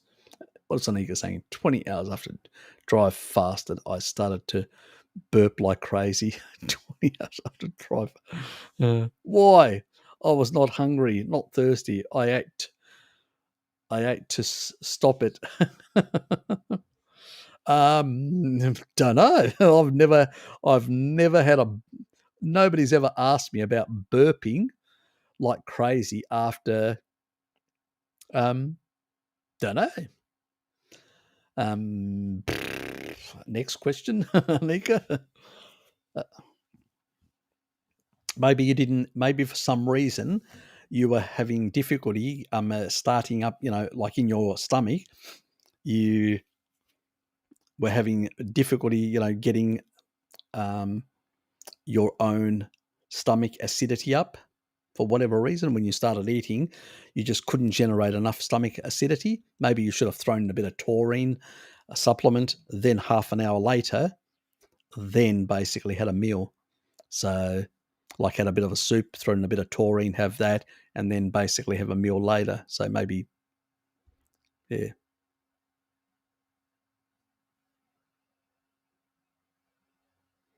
Don't know. Yeah, it's I've never heard of a burping like crazy from drive fast. Because you actually, no, as you said, this happened as you were still fasted. So you've got no food inside, so you can't actually. So your stomach shouldn't be causing any of this. Bizarre. Don't know. Don't know. Interesting. I've never heard of it. I've never happened to me. I've never happened to anyone that I've heard of. It's the first case. Burping like crazy. So I can understand if you basically got low stomach, you know, the acidity of your stomach is low and your pH is high. That could be an issue, but that's when you're eating and stuff like that. But actually to be that to even, I mean, you've got nothing through your esophagus, right through your stomach and your gut. You're pretty much, dry. And I know because when I actually drank some water at room temperature, I felt really cold because most of that is just basically gone to sleep in a narcoleptic state. It's so it has to get a bit of warmth. You have to eat something warm and get it going again. Um, but burping like crazy, God, it's interesting. Very interesting. You got me thinking. I'm intrigued. I have to find out. You can't be the only person on the planet that's actually had this. There must be others. Anyway, I'll look into it. I'm interested. Because, as you say, why? I was not hungry. You weren't hungry, not thirsty. And then you ate something to stop it. So, actually, the food actually corrected it. Yeah, bizarre. 20 hours, you say? Yes, it's not even a full day. That's weird. Okay. That is interesting. It's intrigued me. I got no idea.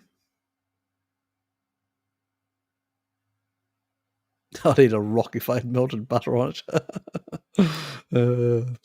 Yeah, butter is nice.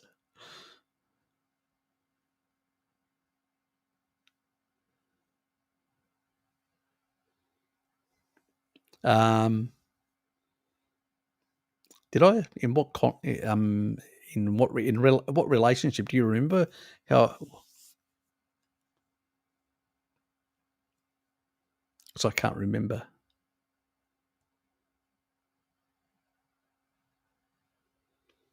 Depends. It depends in what relationship. I'll try and remember. I'll see if I can jog my memory. Oops. Hold on. Better go.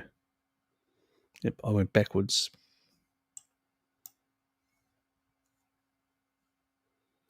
Do you think drinking lemon juice or something else to prevent kidney stones? I used lemon juice and apple cider vinegar, and then that's because I didn't have citric acid supplementation. Then I used citric acid to basically deal with it.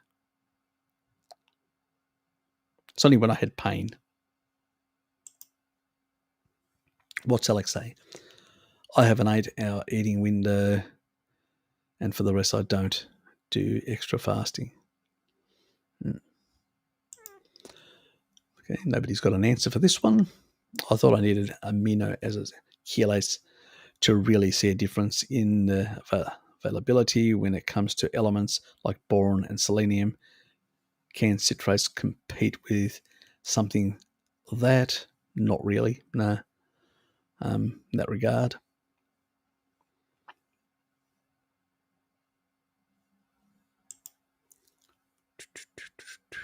And on another occasion, you said you, that you eat only smoked pork that's been foraging. Yep, exactly, or something like that. What do you mean?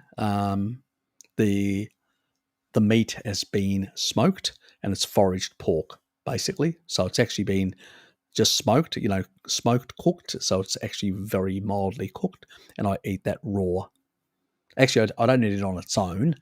I usually combine it with other things like cheese, like hard cheeses, like yellow hard cheeses, and I'll cut them in small little blocks, and I'll combine with and wrap some of the actual pork and eat it with a cheese, which is how I do eat it. But it's smoked pork. It's not cooked. It's smoked, but it's foraged pork from a reliable source, which I know that there's no pathogens or anything like that. They've checked. So yeah, that's what I mean. So you have to know your source if you're going to do that sort of stuff. That's the problem with the food supply today. I don't recommend it to other people, is because I don't know what their supplier is like. At least I know mine, and I'm fine in that regard. And my stomach works really well as in terms of pH, very low. So I don't care about pathogens. My stomach pH is very low. My acidity is very high. So when I actually put any meat in there, it's going to break it down and denature it down to its basic amino acids and fatty acids. And pretty much no pathogens are going to survive in my stomach to cause me any issues. But that's because I've healed the way it works. But I don't recommend it necessarily to people in that regard, to eat smoked pork. One, because they need to know the source. Two, their stomach may not be compliant in breaking and denaturing everything down to the basic amino acids and fatty acids. So I'm reluctant to recommend things like that to other people unless I know what their state of their own gut health is and basically the sourcing of what they're getting. Anyway, no clues, compliance, etc. Yes, yes, exactly. Absolutely none, Dom. Low Load up on electrolytes before the fast. My best guess. Never have. No, I don't. When I do a dry fast, never do.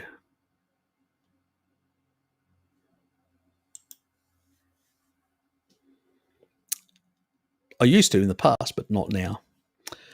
I've got my antidiuretic hormones are upregulated, so I lose very little fluids.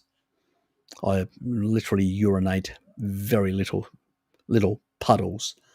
That's how little. So it's a difference between hydrating with fat or hydrating with water. Never heard of it either. Belching on a fast, that is. Yeah, neither have I. It's first. I've never heard anyone. Bart's never had that. I've never had that. I've heard so many other low carbers and keto people never had that. It's intriguing me, Tracy. You know me. I don't like mysteries. I've got to find out. There's got to be another person, another human on the planet, or that's actually had something like that. I've had burping and farting 3 or 4 days into a fast. Okay. And farting and burping. Okay.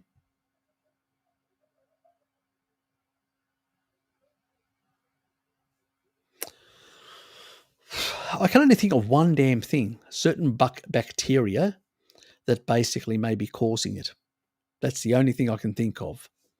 You're still getting a bit of material that actually gets recycled out of the bile. So your bile is still working and flushing out stuff that's still ending up into the actual gut, and maybe some of the pancreatic enzymes that are coming through are fermenting that, and because of the composition, I don't know, maybe you're detoxing certain things, the composition of that, and then you've got some of the pancreatic fluids coming up through the bottom sphincter in the stomach, and then the other sphincter's open and literally comes through as a burp, and the other way into the colon, and then it gets fermented by some of the bacteria, and it's causing some farting. So maybe, because you're still excreting, some stuff out of your system, whether you're eating or not, and maybe some of the stuff you're excreting is basically having that effect. Possibly. That's speculation. I can.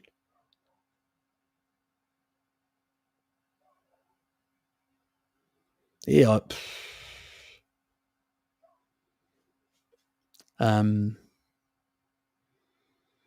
God, fuck. What else could it bloody be?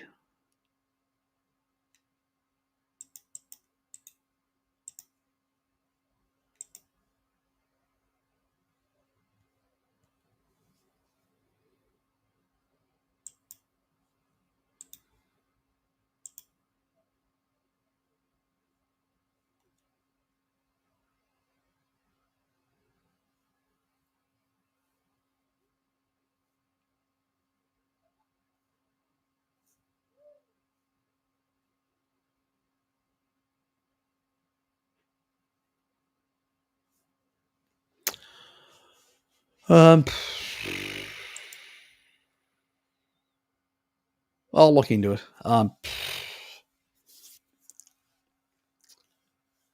Don't know. I'm intrigued. I'm still intrigued.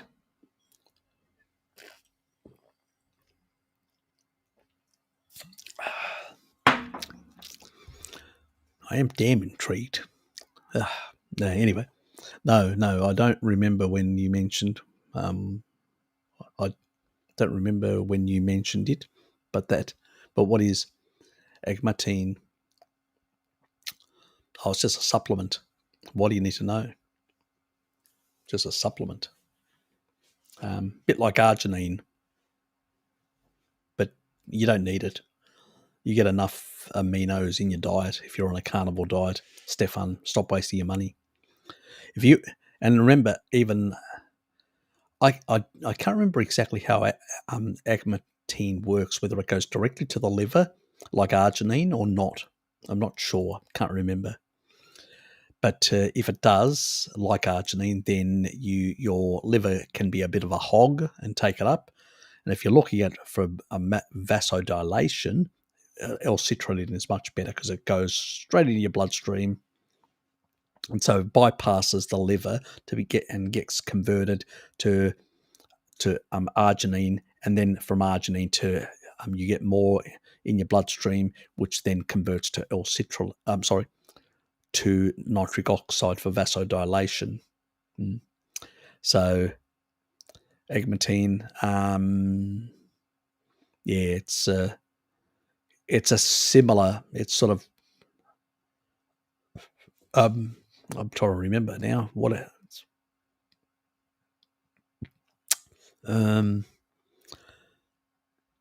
It's a similar sort of molecule to arginine. It's supposed to be better bioavailable, bioabsorbable, something along those lines from memory. It's been a while. I can't remember exactly all the details and all that. It seems to get into certain parts, even into the brain and all that, a bit better, they say, all that sort of stuff. I've never really looked into it deeply, but I think it's unnecessary. You don't need it. Like arginine, you don't need it. Just if you need vasodilation or citrulline, if you need arginine, just get it from the diet. Eat meat. It's got plenty of arginine in it. So, is my personal opinion. You don't really need it. But I can't remember how I mentioned it or in what.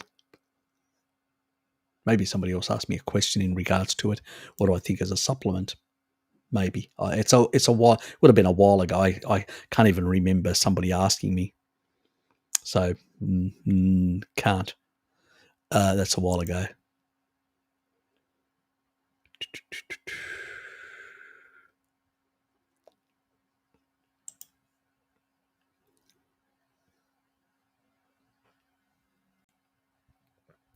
Must be all the meat.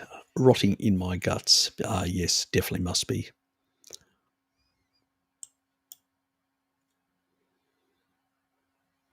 So I shouldn't eat conventional smoked pork from a supermarket. Good to know. Exactly. Don't do that. I wouldn't. Yeah, I definitely wouldn't.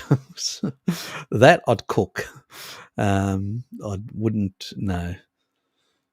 So, and if you want to basically not overcook it, you just cook it at a very, I've done where I've got smoked in the past, supermarket stuff because I just wanted the taste. I couldn't actually get my regular supplier.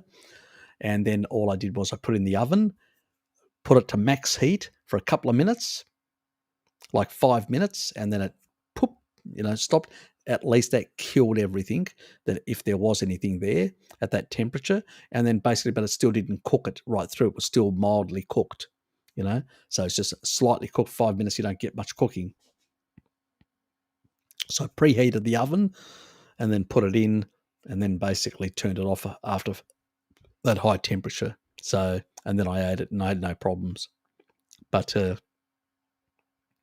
and so it's still sort of like semi-raw in a sense, like it's, but yeah, it's, definitely not safe. I definitely wouldn't take the risk. Let's put it that way. So maybe microbiome crying out for those last carbs. I personally never fasted on keto. Tracy. Yes.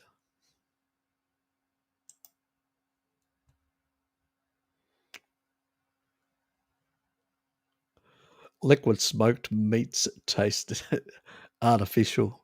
Liquid smoked meats never. Do they actually produce stuff like that? Bloody hell. Some people come up with some interesting stuff out there, is all I can say.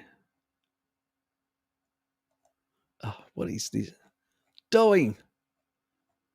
Stop doing that. Ah, God almighty. This is frustrating. Frustrating, to say the least. I burped 2 or 3. And you, Barbados, as well? What bloody is it? Is this a contagion, is it? how do I not get this on water fast? I start to burp earlier, but not so much. Add enough salt, everything else is okay. No farting, etc. Yeah, okay. God, I didn't even think that was possible to do any of that unless you had food in you. Anyway, there you go. I'm wrong. I had no idea. Never experienced it. That's as simple as that. A lot of these things are new and different. I can only put it down. People react differently. Yeah. I'm still intrigued. There's got to be some sort of mechanism why some people, even if it's genetically based, I'm still interested to know what it bloody is. Anything else? Maybe nasty bacteria die off. Maybe, yeah, maybe. Could be, potentially. Some little buggers there trying to eke a life and survive and go, oh, there's no sugar. Yeah. Or there's nothing to live on. Yeah, do not know.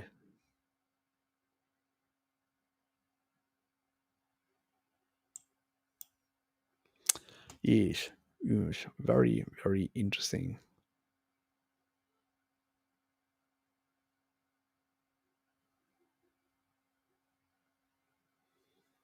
Use a bit of taurine. I've never had a problem. I just can go straight to meat from a fast. I don't even have soups or anything like that anymore. I just go straight to meat. So I think it's just probably an adaptation over time. Because I think the taurine levels really fixed everything for me. Taurine basically modulates the gut motility, and loose stools is fast gut. Slow gut is much more firmer stools. So that plays a role as well, motility, and taurine again regulates a lot of that. There can be an issue with bile malabsorption, stuff like that. That's the other issue. But that usually no, because that even basically outside a fast, you still get some of that periodically because it's not things are a bit wonky down there and haven't settled down and sorted themselves out. From a fast, no, I don't get that at all. So I'd say add a bit of more taurine in your life and probably will improve those sort of things in the long run.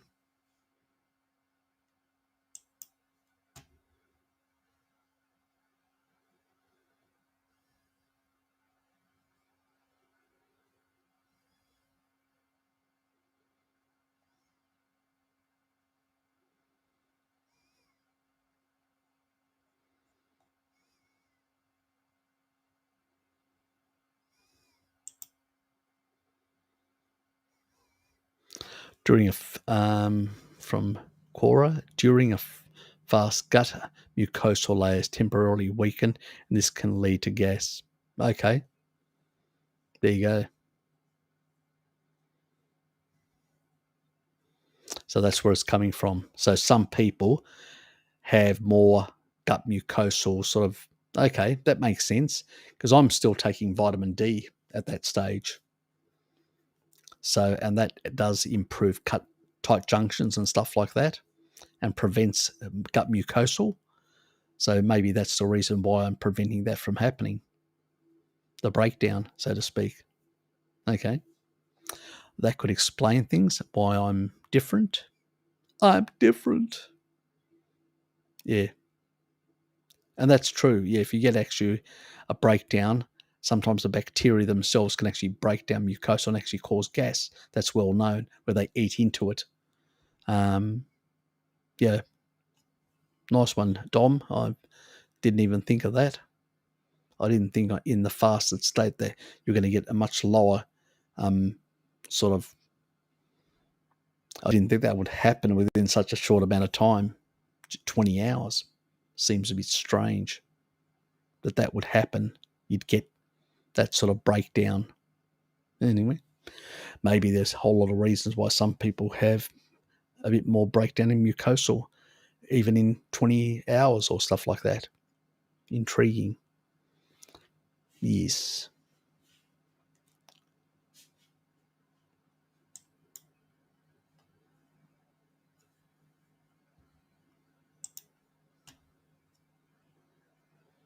Which citrulline eye herb do you recommend in the dose? I actually get mine from Planet Max in Hobart, but I did actually get another type. Just hold on for a sec. I forget the name.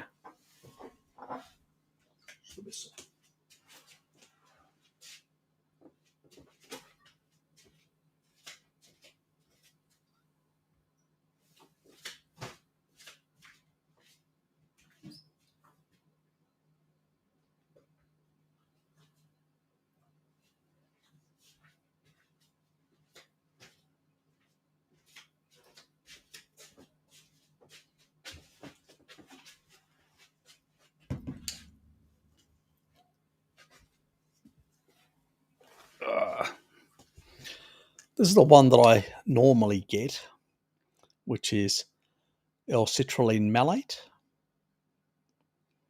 and that's from a bodybuilding outlet, and that's so from Planet Max in Hobart. And then I get this on High Herb. So Doctor's Best, L-citrulline powder, that one there. So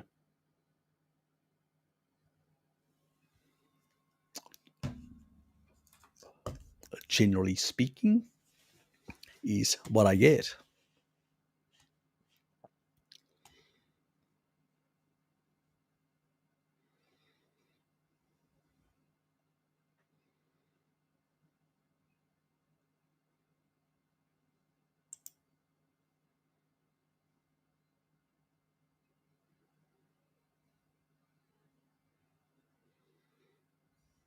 I think it's only the bugs eating into the damn thing, into the mucosal layer, but in 20 hours, I'm finding that strange that would happen that rapidly.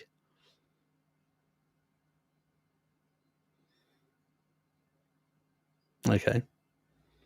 Even cheese, because cheese tends to basically bind you up a bit, some people, if they don't have certain bacteria. That's strange. Yes.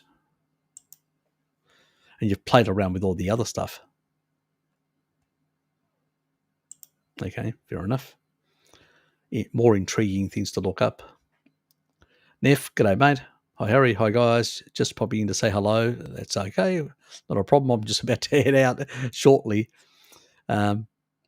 He had Orkan here last night and destroyed both cars and the yard, all outside stuff. Going some work on that later. Fair enough. So you got a few things to sort out at home. Fair enough.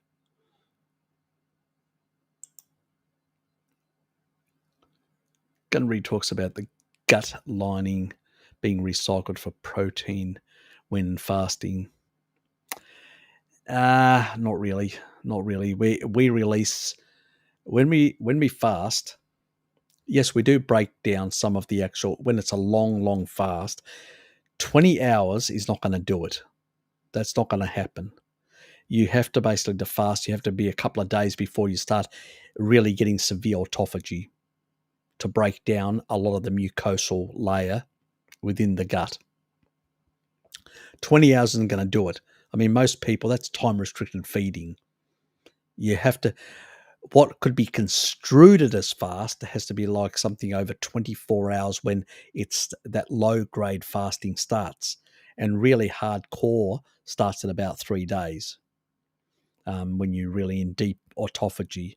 And so the transition between low autophagy to deep autophagy is from 24 hours to 72 hours.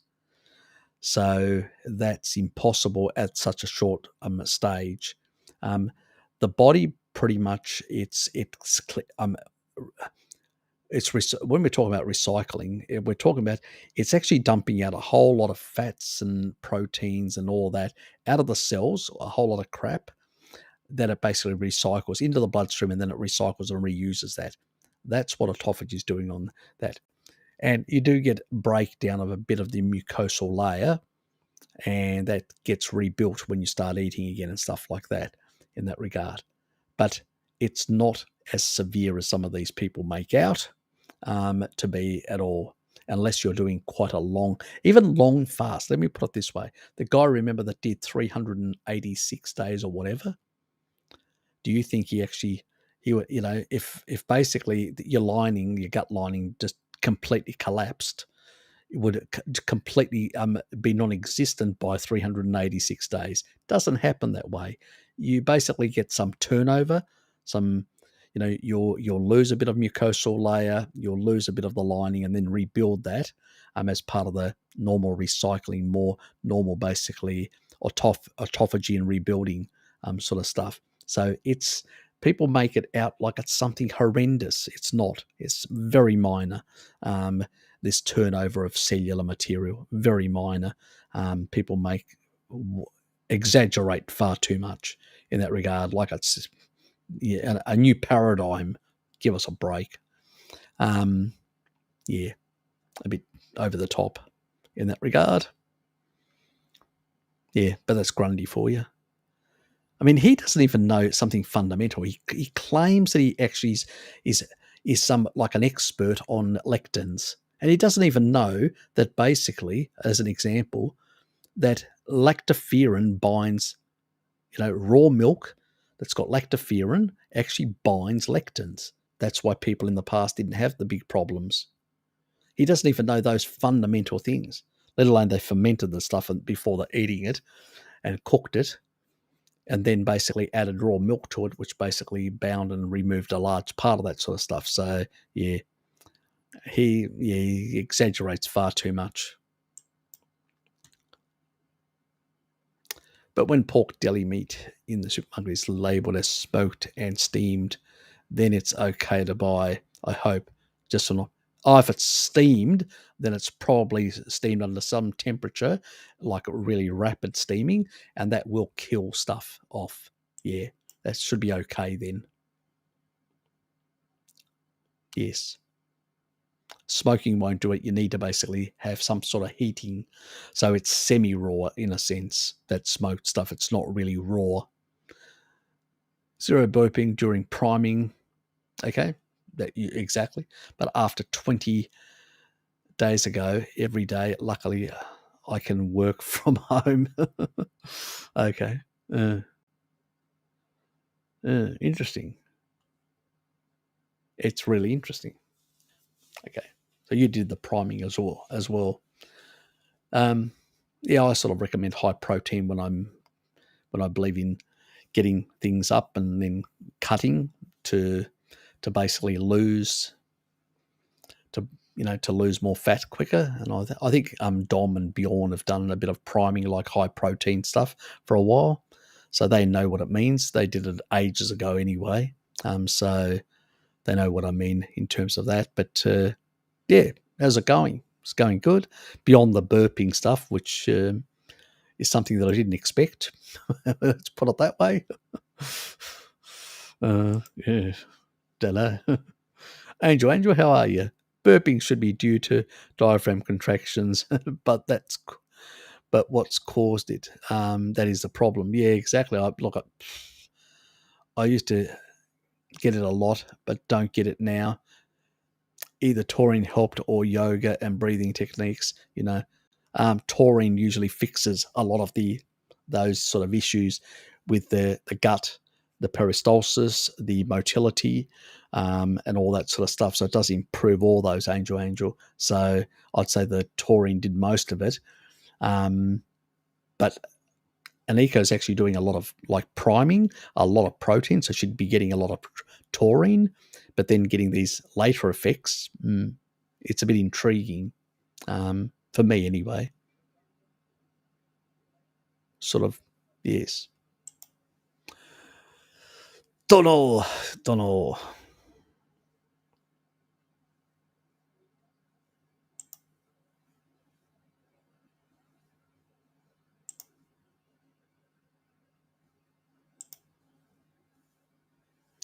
G'day, Michael.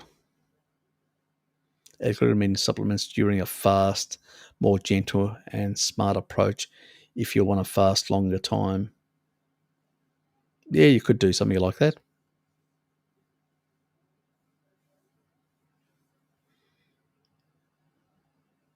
I do a leucine dirty fast sometimes to basically build muscle even when I'm actually fasting. I did a video on that. It's called, if you Google my name and leucine, it explains it, the whole lot of it. Yeah, you could.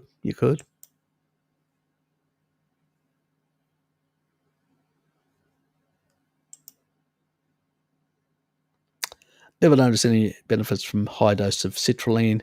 I tried it for a supposedly amazing pump in the gym. Guess my body is already maximum pumped. Probably. Yeah, if you basically your body is really well vasodilated, you won't notice much of a difference. It's people that probably are older that will actually get more of a benefit from it than younger, generally speaking. In that regard. Yes, probably for younger people like yourself, it's probably is a waste of money. I usually don't recommend it for younger people anyway. It's usually for older people when they ask me.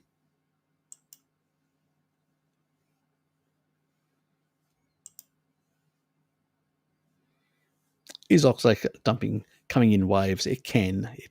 Depends on the person, depends on how much.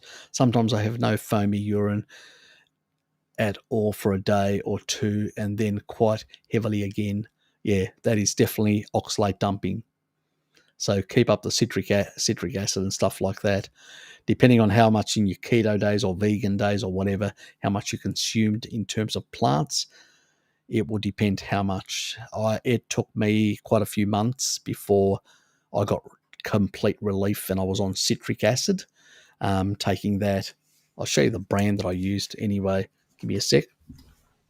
I got this from iHerb as well.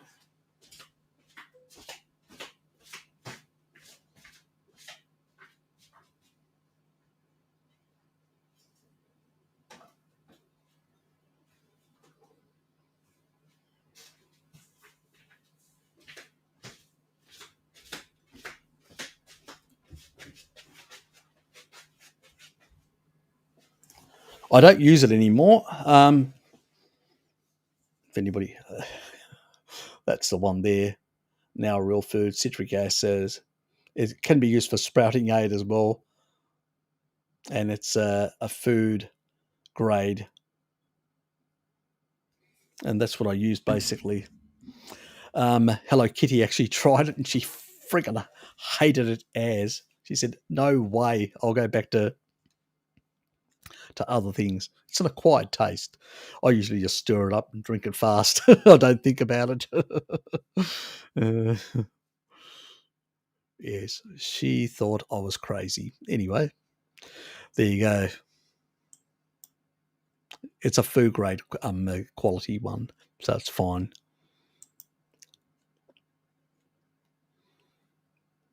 So it can actually even be used in cooked stuff. But yes.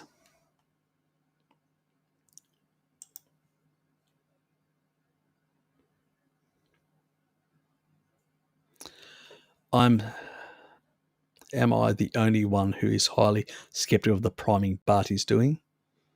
Are you, Ness? Are you?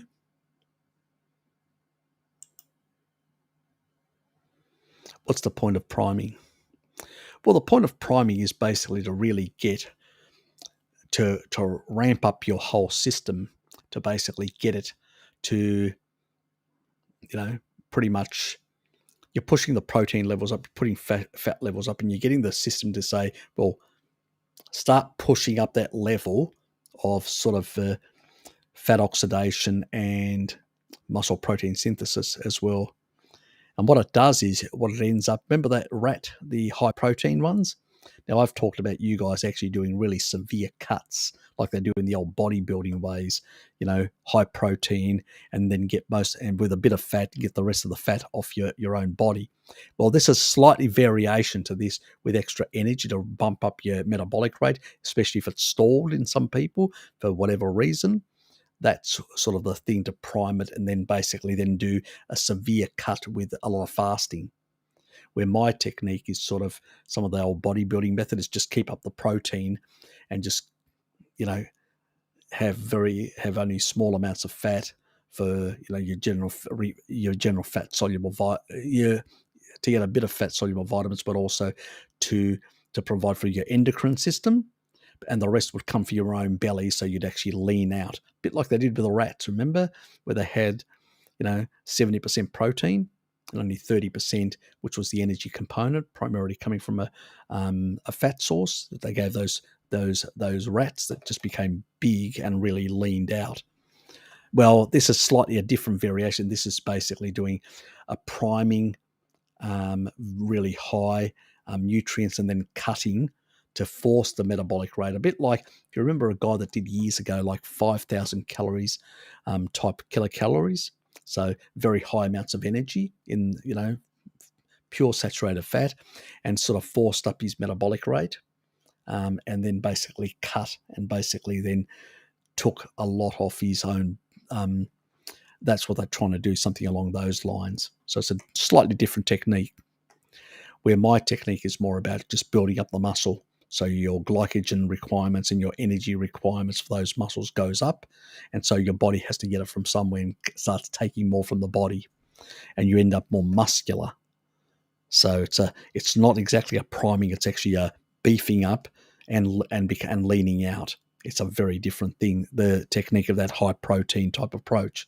Theirs is something similar, but it's like a short term to lift that metabolic rate and all that and get things really revved up, and then to sort of cut in a severe way with primarily taking out, we're talking about here, doing a fasting.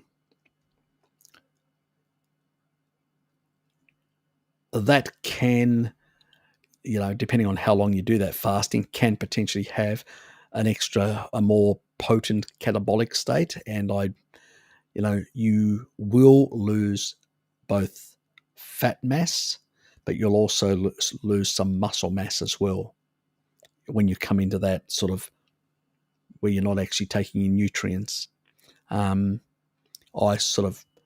has a place, don't get me wrong. You could do a dirty fast in there and throw in leucine, at least 3 grams. As long as you're getting 2.6 or more, you will basically maintain some level of muscle protein synthesis. There is a sparing effect that happens, so you don't really lose much because you get this insulin peripheral resistance, which basically prevents muscle catabolism, and so you only get very little loss, but you get no more gain. It's just basically you're losing fat mass. That's all. You're cutting back fat mass and you're leaning out, but you don't become any more muscular. So it's a slightly different type of cut in a sense. So you're doing it a cut through that. The other one is sort of beefing up the muscular side where, using more of your endogenous, your own body's sort of fat stores, where they're actually using their bodies as fat stores for energy with that fasting type, but they're not becoming more muscular.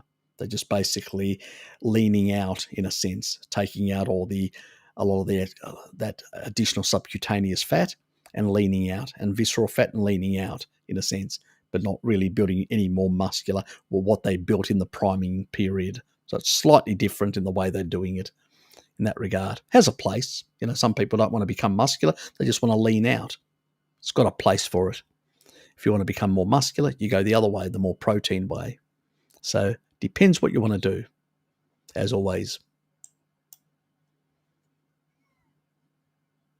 And it also does that as well, resets the cravings as well, which is part of it as well. Yes, thanks for reminding me, Ness, that as well. But even a high protein one will also reset the cravings. So the other way. So you can still get the same effect, but become more muscular. So either way has a benefit. But you end up with a different result. One is a more muscular leaned out, and the other one is no more muscularity than what you had originally, but leaned out in terms of fat mass is what they're doing.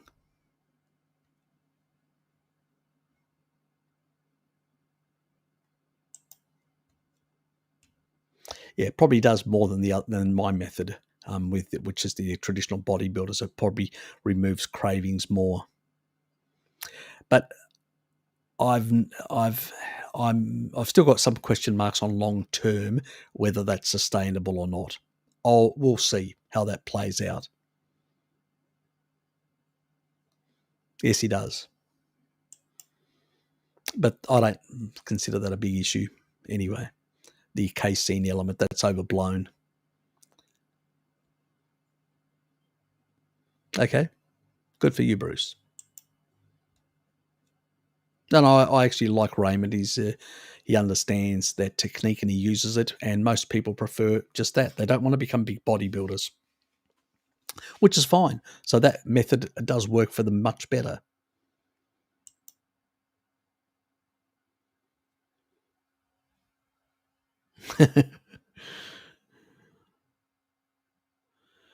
Yep. A lot of protein eventually, struggle to eat more. Yes, I know.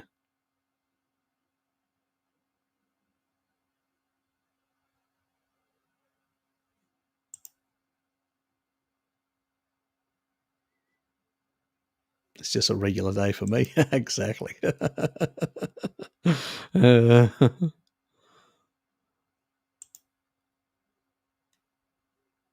Oops.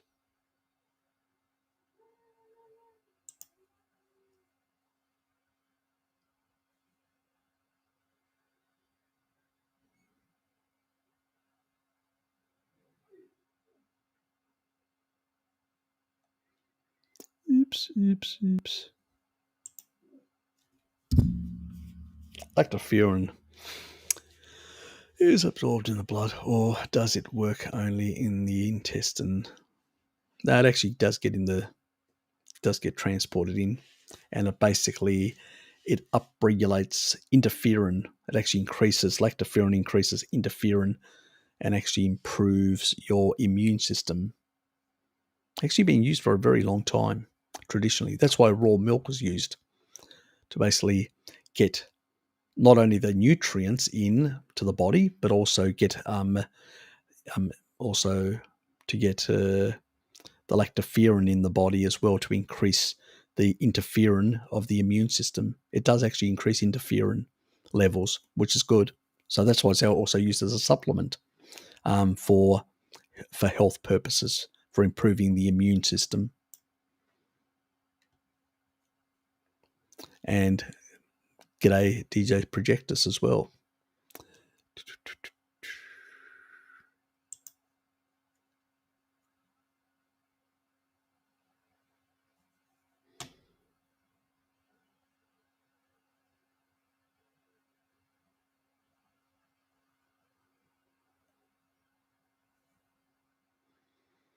Yeah, well, Bjorn actually went higher protein, and so you build more muscularity, and stayed high protein for quite some time. So you build a lot of muscle, like that lean out, that rodent that became very lean and very muscular.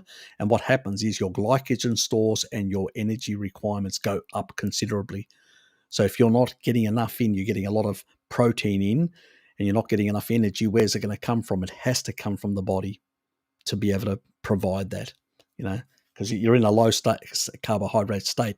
You're not engaging the Randall cycle. Your insulin to glucagon is 1.3.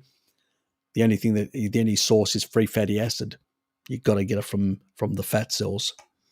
So yes, you lean out very fast when you become more muscular, and become very muscular like the old bodybuilders.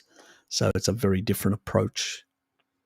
As I said, depends what you want to do. Good for the ladies. Looks good.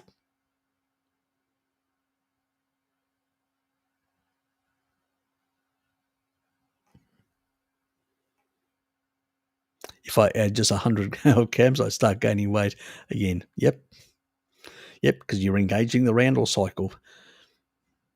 You basically affect it. You become very... Oh, what's it doing again? Can you bloody stop doing this?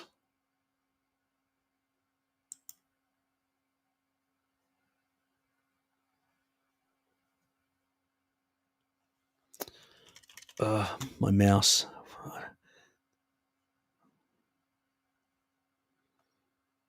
It is giving me that.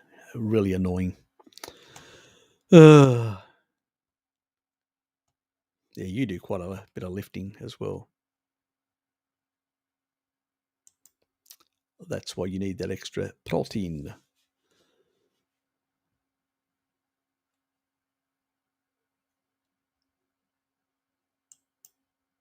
There's different types of weight. There's muscle weight, and that's what we want, muscle weight, and not fat weight. Possibly an evolutionary adaptation, I think Harry has said before. Yes.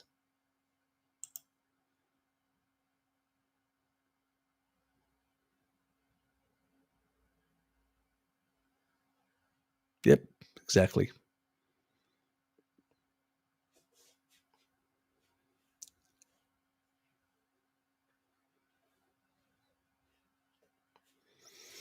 That's, yeah, in terms of the actual weight of it. Yes, exactly. That's a sort of mix.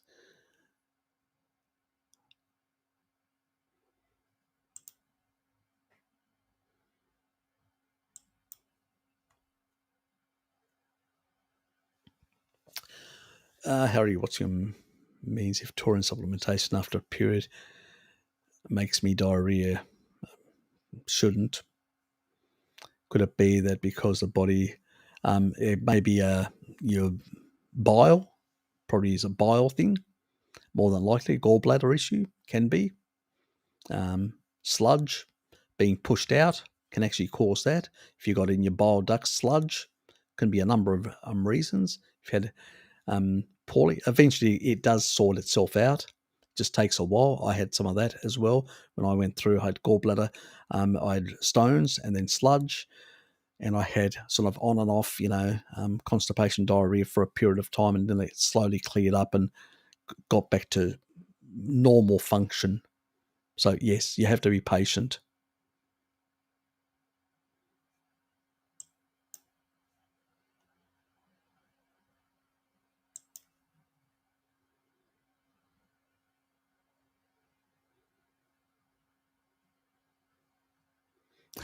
Blair.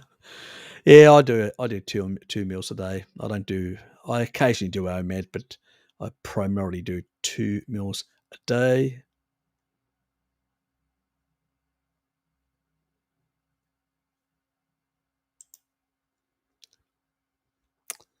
I think I was priming all my life. Fair enough, because I'm very lean and I've always overeating because I like to eat. A lot of what I gain weight to, or maybe I should eat less to gain weight. Yes. Or eat many carbs and then you'll gain weight. If you want fat weight, that is, depends on what sort of weight. Or you can eat more protein and gain more muscular, push up the leucine content and become more muscular.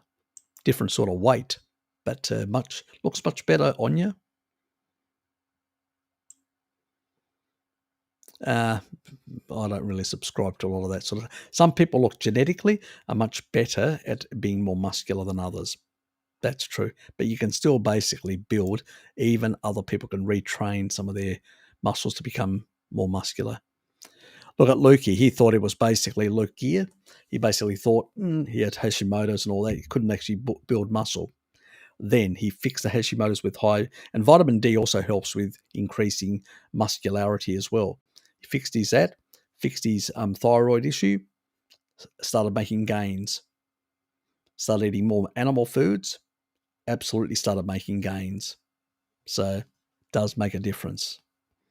Species appropriate diet and good vitamin D status. Cravings might be worms. Are you seeing anything coming out of your butthole, Tracy? No, you're dreaming. Everybody's sort of worried that they've got worms. They got nothing. I mean, if there were worms, you'd see some in the poo that would be captured in the poo. You would see those sort of things. I've seen videos where some people show that sort of stuff and they have little worms in their poo. If you're not seeing that sort of stuff, I don't think you have any. So don't worry, my dear. Don't worry at all. Exactly. Paranoid.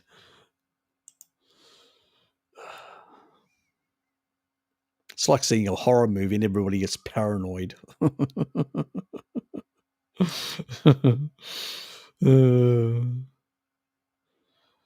Have you seen my videos? Do see my videos. Yes. You know the videos that I'm talking about.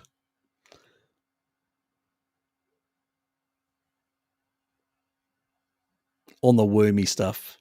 If you're that concerned,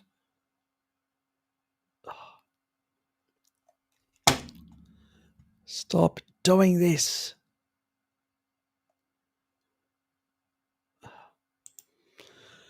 Oh, frustrating. Yes, Michael. How are you? Could it be the northern populations are better lactose tolerant because dairy are a good way to get more vitamin D in poor sunlight? They've been lactose tolerant for some time. It could be for a number of reasons.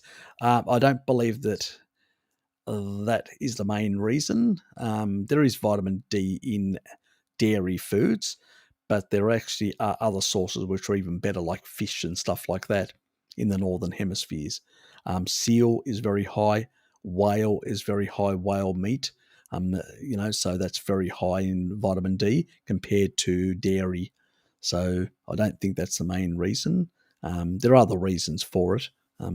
Yes, more consumption over many generations, primarily.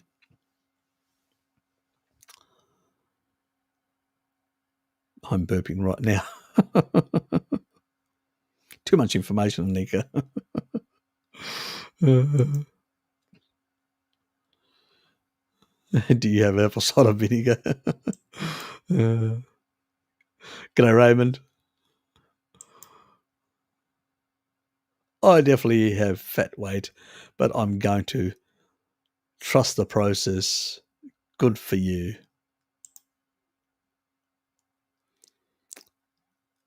I have heard some people say they gain at the start, but then they lose it over time. There can be a lot of reasons. I always ask for people to give me some of the background, exactly what they've been doing, because it's one thing people say one thing or do another thing, and so yeah, unless I've got details, I'm going, oh yeah, fair enough, and leave it at that without getting much into it. Harry, why is there the bad stereotype about Mediterraneans, Asians eating low animal products? It's bullshit. Just thinking about Sardinians and Asian people eating everything is moving, even insects. Exactly. Oh, look, it's a lot of academics that are basically ivory tower academics, completely disconnected from reality, Michael. Absolutely disconnected. It's ridiculous. But that's the reality. If you look out there, people, it's like the questionnaires that Mary Ruddock, when we were talking about the blue zones on my channel, I had Mary Ruddock, and she's a nutritional scientist, and she was a vegetarian. Then she came to Greece and to check the blue zones out, of all things. Met a Greek man, which she's partnered with, and she still goes to Africa and other places, goes to traditional societies doing research. But she decided to go and actually see exactly what these people are eating in Ikaria. She was shocked. She goes basically to these villages in these remote areas where the people that live the longest and all their gravestones are over 100.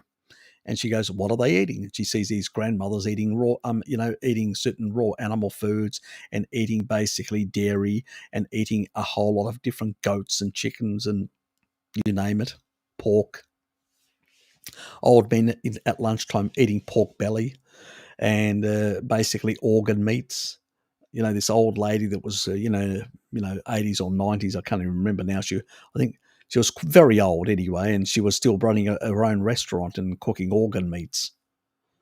And pretty much, she was shocked because this is what she actually looked at the studies, went back and looked at the studies and realized, one, because of husband, her partner, he basically, explained a lot of things to her, because meat in Greece, when we say meat, the word meat, we mean beef.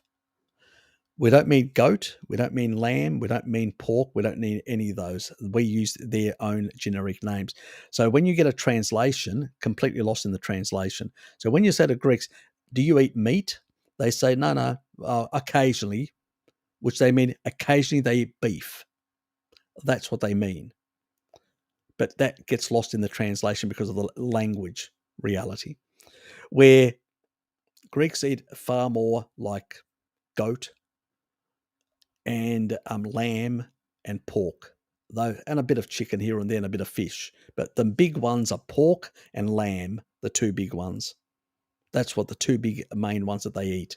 Most of Greece, only a few areas in Greece where they eat cattle, where they eat basically beef, and that's in northern Greece, and then one of the big islands in the to the north of Athens, where they've traditionally from antiquity consumed beef more than some of the other animals. So that's the thing. And when they did this sort of and asked these questionnaires, it didn't even include dairy. There was no dairy, even though these people are pastoralists. They've got their own goats and produce their own dairy products. So there was no dairy question in the actual questionnaire. There was only a whole lot of plants and only meat, none of the other animal foods. So basically, not even fish. So basically, all these people basically said a small amount of meat, which is what they do, a small amount of beef that gets imported to the island, and the rest is basically plants. And so, these people thought that they were calorie restricting and eating, mainly plants and all that. So that's the picture that they got.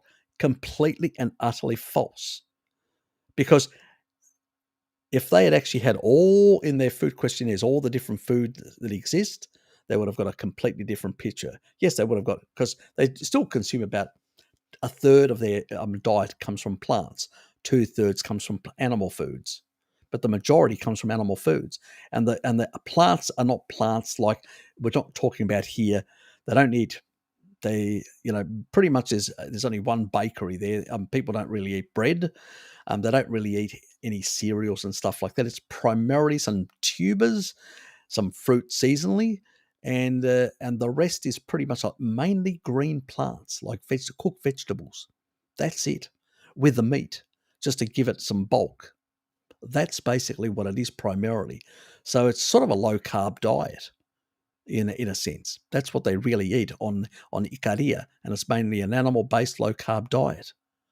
But unless you go there to physically see these people what they're eating, you don't get that message. You get a message from the nutritionist nonsense that's completely devoid of reality.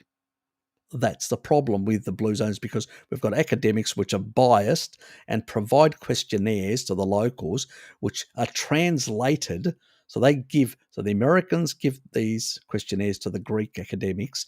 The Greek academics translate them, and then they send out field people, young people, to hand these questionnaires to people, get them filled out. Then they go and collect them. Then they basically retranslate them back, or they fill in the English questionnaires online, and then they basically post them back to the academics in America, and then those academics basically do their studies. So you can see garbage in, garbage out. So what's new and then they make adjustments and all sorts of stuff. It's completely and utter bonkers. This is the problem of basically these so-called epidemiological questionnaires, which are so bogus and so corrupt in terms. This is not controlled studies. It's just bullshit. I have lived in the Mediterranean. I lived for 6 years in Greece as a youngster from the age of about 12 to 18. And pretty much I saw exactly what people ate. And it was basically, even my great-grandfather lived on dairy and meat, hated vegetables, and lived to 107. My grandfather disliked vegetables as well, and basically consumed dairy and meat, and only died at 87 due to pneumonia. Not because he had any illness. He would have lived longer if he didn't get a severe influenza and get a severe, problems, would have had better vitamin D status if he had consumed certain other foods in the mountains, but, so be it. Shit happens. And so the reality is, if he had survived that, he probably would have gone on to live as long as his father. And so these people are telling me that the Inuit, they got centenarians amongst themselves, only ate meat. You take a look at the people, the Maasai, over 100. Mary Ruddock actually met some of them, even these old ladies that were jumping up and down and basically were over 100. And still had the energy of younger people. Our 40-year-olds couldn't do that. She couldn't keep up with an 80-year-old Maasai warrior that running up a hillside, and she's in her mid-40s. And quite fit compared to Western standards, lean, fit, and on a low-carb diet, and couldn't keep up. I mean, that shows a lifetime of ancestral living compared to any. These people, I have no idea. I've lived amongst, and it's basically, the majority of stuff is cooked vegetables. You don't get a lot of starch, and a lot of these people are physically active as well in a lot of these societies. Even the small amount of starch is glycogen replacement than anything else. And they basically eat anything that, because in the past, there wasn't a lot of nutrients around. Things were the pickings were thin on the ground, and you ate what you could get your hands on. So it absolutely is bullshit. And I've seen cooking in Asia, a lot of it's sort of a lot of vegetables cooked with any meat that they can find, and whether it's insects, fish, chicken, whatever. It doesn't matter what the meat is, they'll find it and they'll put it in with the vegetables, grab some bulk, and add a bit of additional nutrition in a nutrient, because they basically are undernourished in many cases because of the poverty in these societies. So yeah, it's ridiculous, all this sort of stuff.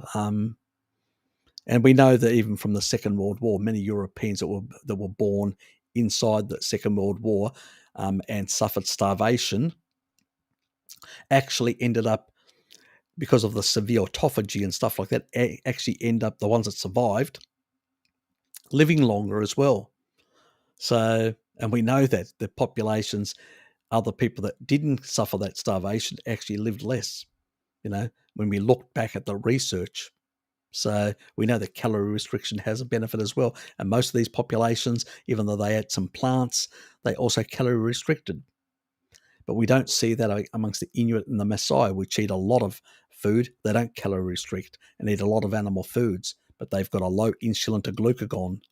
They don't have these high growth pathways because they don't have even pure glucose is still 4-1 in terms of insulin to glucagon in the ratio. You still get far more, let alone when you have a mixed diet, much higher. It's just because they're calorie restricting in these societies. Now they're not. That's why they're getting all fat, engaging the Randall cycle, by pushing up the growth factors much more rapidly with excess energy coming from fat and sugar. Now, then they didn't get enough and they depleted those and they never engaged that Randall cycle. So, yeah, it's you have to understand the nuancing, and that's the problem. Modern people just don't get the nuancing. And so, yeah, we're all over the place. Anyway, guys, we're up to 4 hours. I'm going to pull the plug on this in that regard. So I would love to. Yep. Yeah. Blue zones is just stupid. Yeah. There's a lot of, it's very, very nonsense. What's Raymond saying? Every evening, Harry, I'm on my second 48 dirty Harry fast. Good for you. Can you explain the logic behind your 11 a.m. dosing recommendation for leucine and taurine? Simple. It's your body is the lowest in cortisol. Your cortisol levels is at the lowest then. So I don't mind you spiking your insulin right there and then at 11 o'clock at the lowest point in terms of that quick, rapid for signaling purpose, and only signaling purpose muscle protein synthesis. So without complicating any other hormonal systems at play at that moment. And 11 o'clock is perfect also for, because it's a perfect time for that purpose because of the lowest point, and also it's a really nice point because it's just at the point as you're coming through the first cycle. This in the circadian cycles, where you towards 12 o'clock, you're at that bottom part of that cycle in terms of the muscle protein synthesis, and you're just at that stage. You're pulling out a whole lot of organelles and stuff coming out of the actual cells and all that. And then at that moment, you're basically throwing in the leucine and the amino, so you can actually have better amino transporter with taurine, and also the other benefits that it has. Plus, you've got the leucine pushing all that back into muscle protein synthesis as you drive up through that the afternoon period as we move into that. So it's really good. And I sometimes throw in if it's winter, my vitamin D in there as well. So, but I make sure that I've got a vitamin D which is with coconut oil in it. So it's got a little bit of fat in that regard. And even, if I was to use fat at that moment, it won't actually get you out of that fasted state, that ketotic state. You can actually use even a bit of cream in that regard if there's no I used to use ghee, and I would warm up a bit of ghee, which is clarified butter without anything. Good timing, right? You're late, Lukey. Just get up, did you, mate? Good morning. And I would basically use that for a fat source for the vitamin D in winter. But yeah, that's sort of, it's a bit of a combination, but I like my dirty fast. I think that if somebody wants to do a bit of fasting at the same time as building muscle mass, because they're still focused on maintaining muscle and building muscle, who are into the bodybuilding scene and stuff like that. I like to give people options, and this is a really a safe option to throw in there, because you get that spike in muscle protein synthesis, but at the same time you don't have the other branch chain amino acids. You only have that one single one, which actually provides that driving effect for muscle protein synthesis for a small amount of time. Then you switch back into that normal fasted autophagy state. So it's one way for people that are in the bodybuilding scene to do fasting without threatening muscle, either plateau or loss. So that's really what's behind that approach. So anyway, I'm out of here, because it is. Yes, it is, my dear Llama. Yes, it is. It definitely is. That's how it translates. And that's why we missed that completely with the Blue Zone nonsense. What's that? What's Bjorn saying? Oh, come on. Engage, you idiot system. Oh, God. Yeah, should do a debunking on the Blue Zone series. Oh, she's actually done quite a few videos on the Blue Zones, travel around the world and document what they really eat. Yes. I mean, there's a lot of information out there now. The problem is trying to get it traction with people around. If people are sort of real hell-bent on not wanting to know, it's a hard slog. Let's put it that way. But anyway, I'm out of here, guys. Yes, it does. It does, my dear Llama. It does definitely dip at the lowest point in the day is around 11 o'clock. Yes, 11 o'clock. And now you know why 11 o'clock, as Lethal was actually say, Lethy stuff says coffee time, and exactly my first thing that I do at 11 o'clock is have a coffee. just to bounce cortisol back up.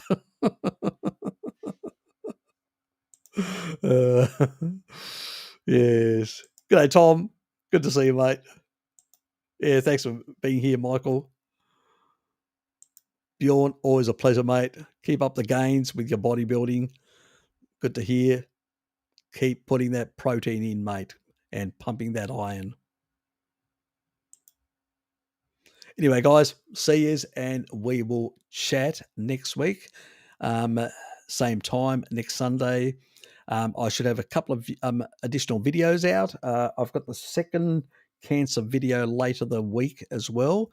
That'll be on the other component. So we had the taurine stuff. Now we've got the actual some old research on enzymes. So that's going to be out as well. And the at last the actual the gut stuff, or the gut stuff talking about the fiber stuff and all that sort of stuff, and meat versus fiber for gut microbiome. So that's going to blow your way in that regard, and you'll realize why meat is superior to fiber in terms of better, and why not only is it better, but it's actually fiber is actually contraindicated in a number of ways. So that will be really enjoyable. You'll get the best laughs, and you'll want to post it all over the Vagunarized sites once that hits. That's next week, and I've got one or two others which I'll keep under my belt, and I'll just surprise you with that sort of stuff. Anyway, see you guys, and I hope you have a nice weekend. Whatever's left over it, because I know some of you guys are in an earlier time slot in the day, so enjoy the rest of your Sunday. For us, we're about to go into a Monday. I'm about 1.5 hours away from that in this part of the world. But if you're in North America, it's very early in the morning. You're just coming into your Sunday, so enjoy the rest of your weekend. And for those that are at the other end of the earth, yes, we're getting ready for, well, some of you is getting ready for work, and I'm getting ready for continue to holiday. forced holiday, forced C-19 holiday, so to speak. I'd rather be at work I'd rather be at work working at the moment, to be honest. I really missed my work. And actually, they sent an email around saying, "Oh, we can't do a lot of these sort of things until Harry gets back." So they decided to just leave it on the side. So it's going to be bloody horrendous amount of work. It's nice to be known that you need it, but I don't want to go back to so much bloody work. I don't like having things pile up. It drives me up the wall. Anyway, DC, good to see you, mate. You've been hiding for a while. I haven't seen you on the Zoom sessions. We're still running them on the side. So Richard's still running them on and off. People just drop in and off, and occasionally I kill them off when I have to use the Zoom for other meetings. But yes. Anyway, take care, everyone, and see yous. And don't forget to hit the like button on your way out.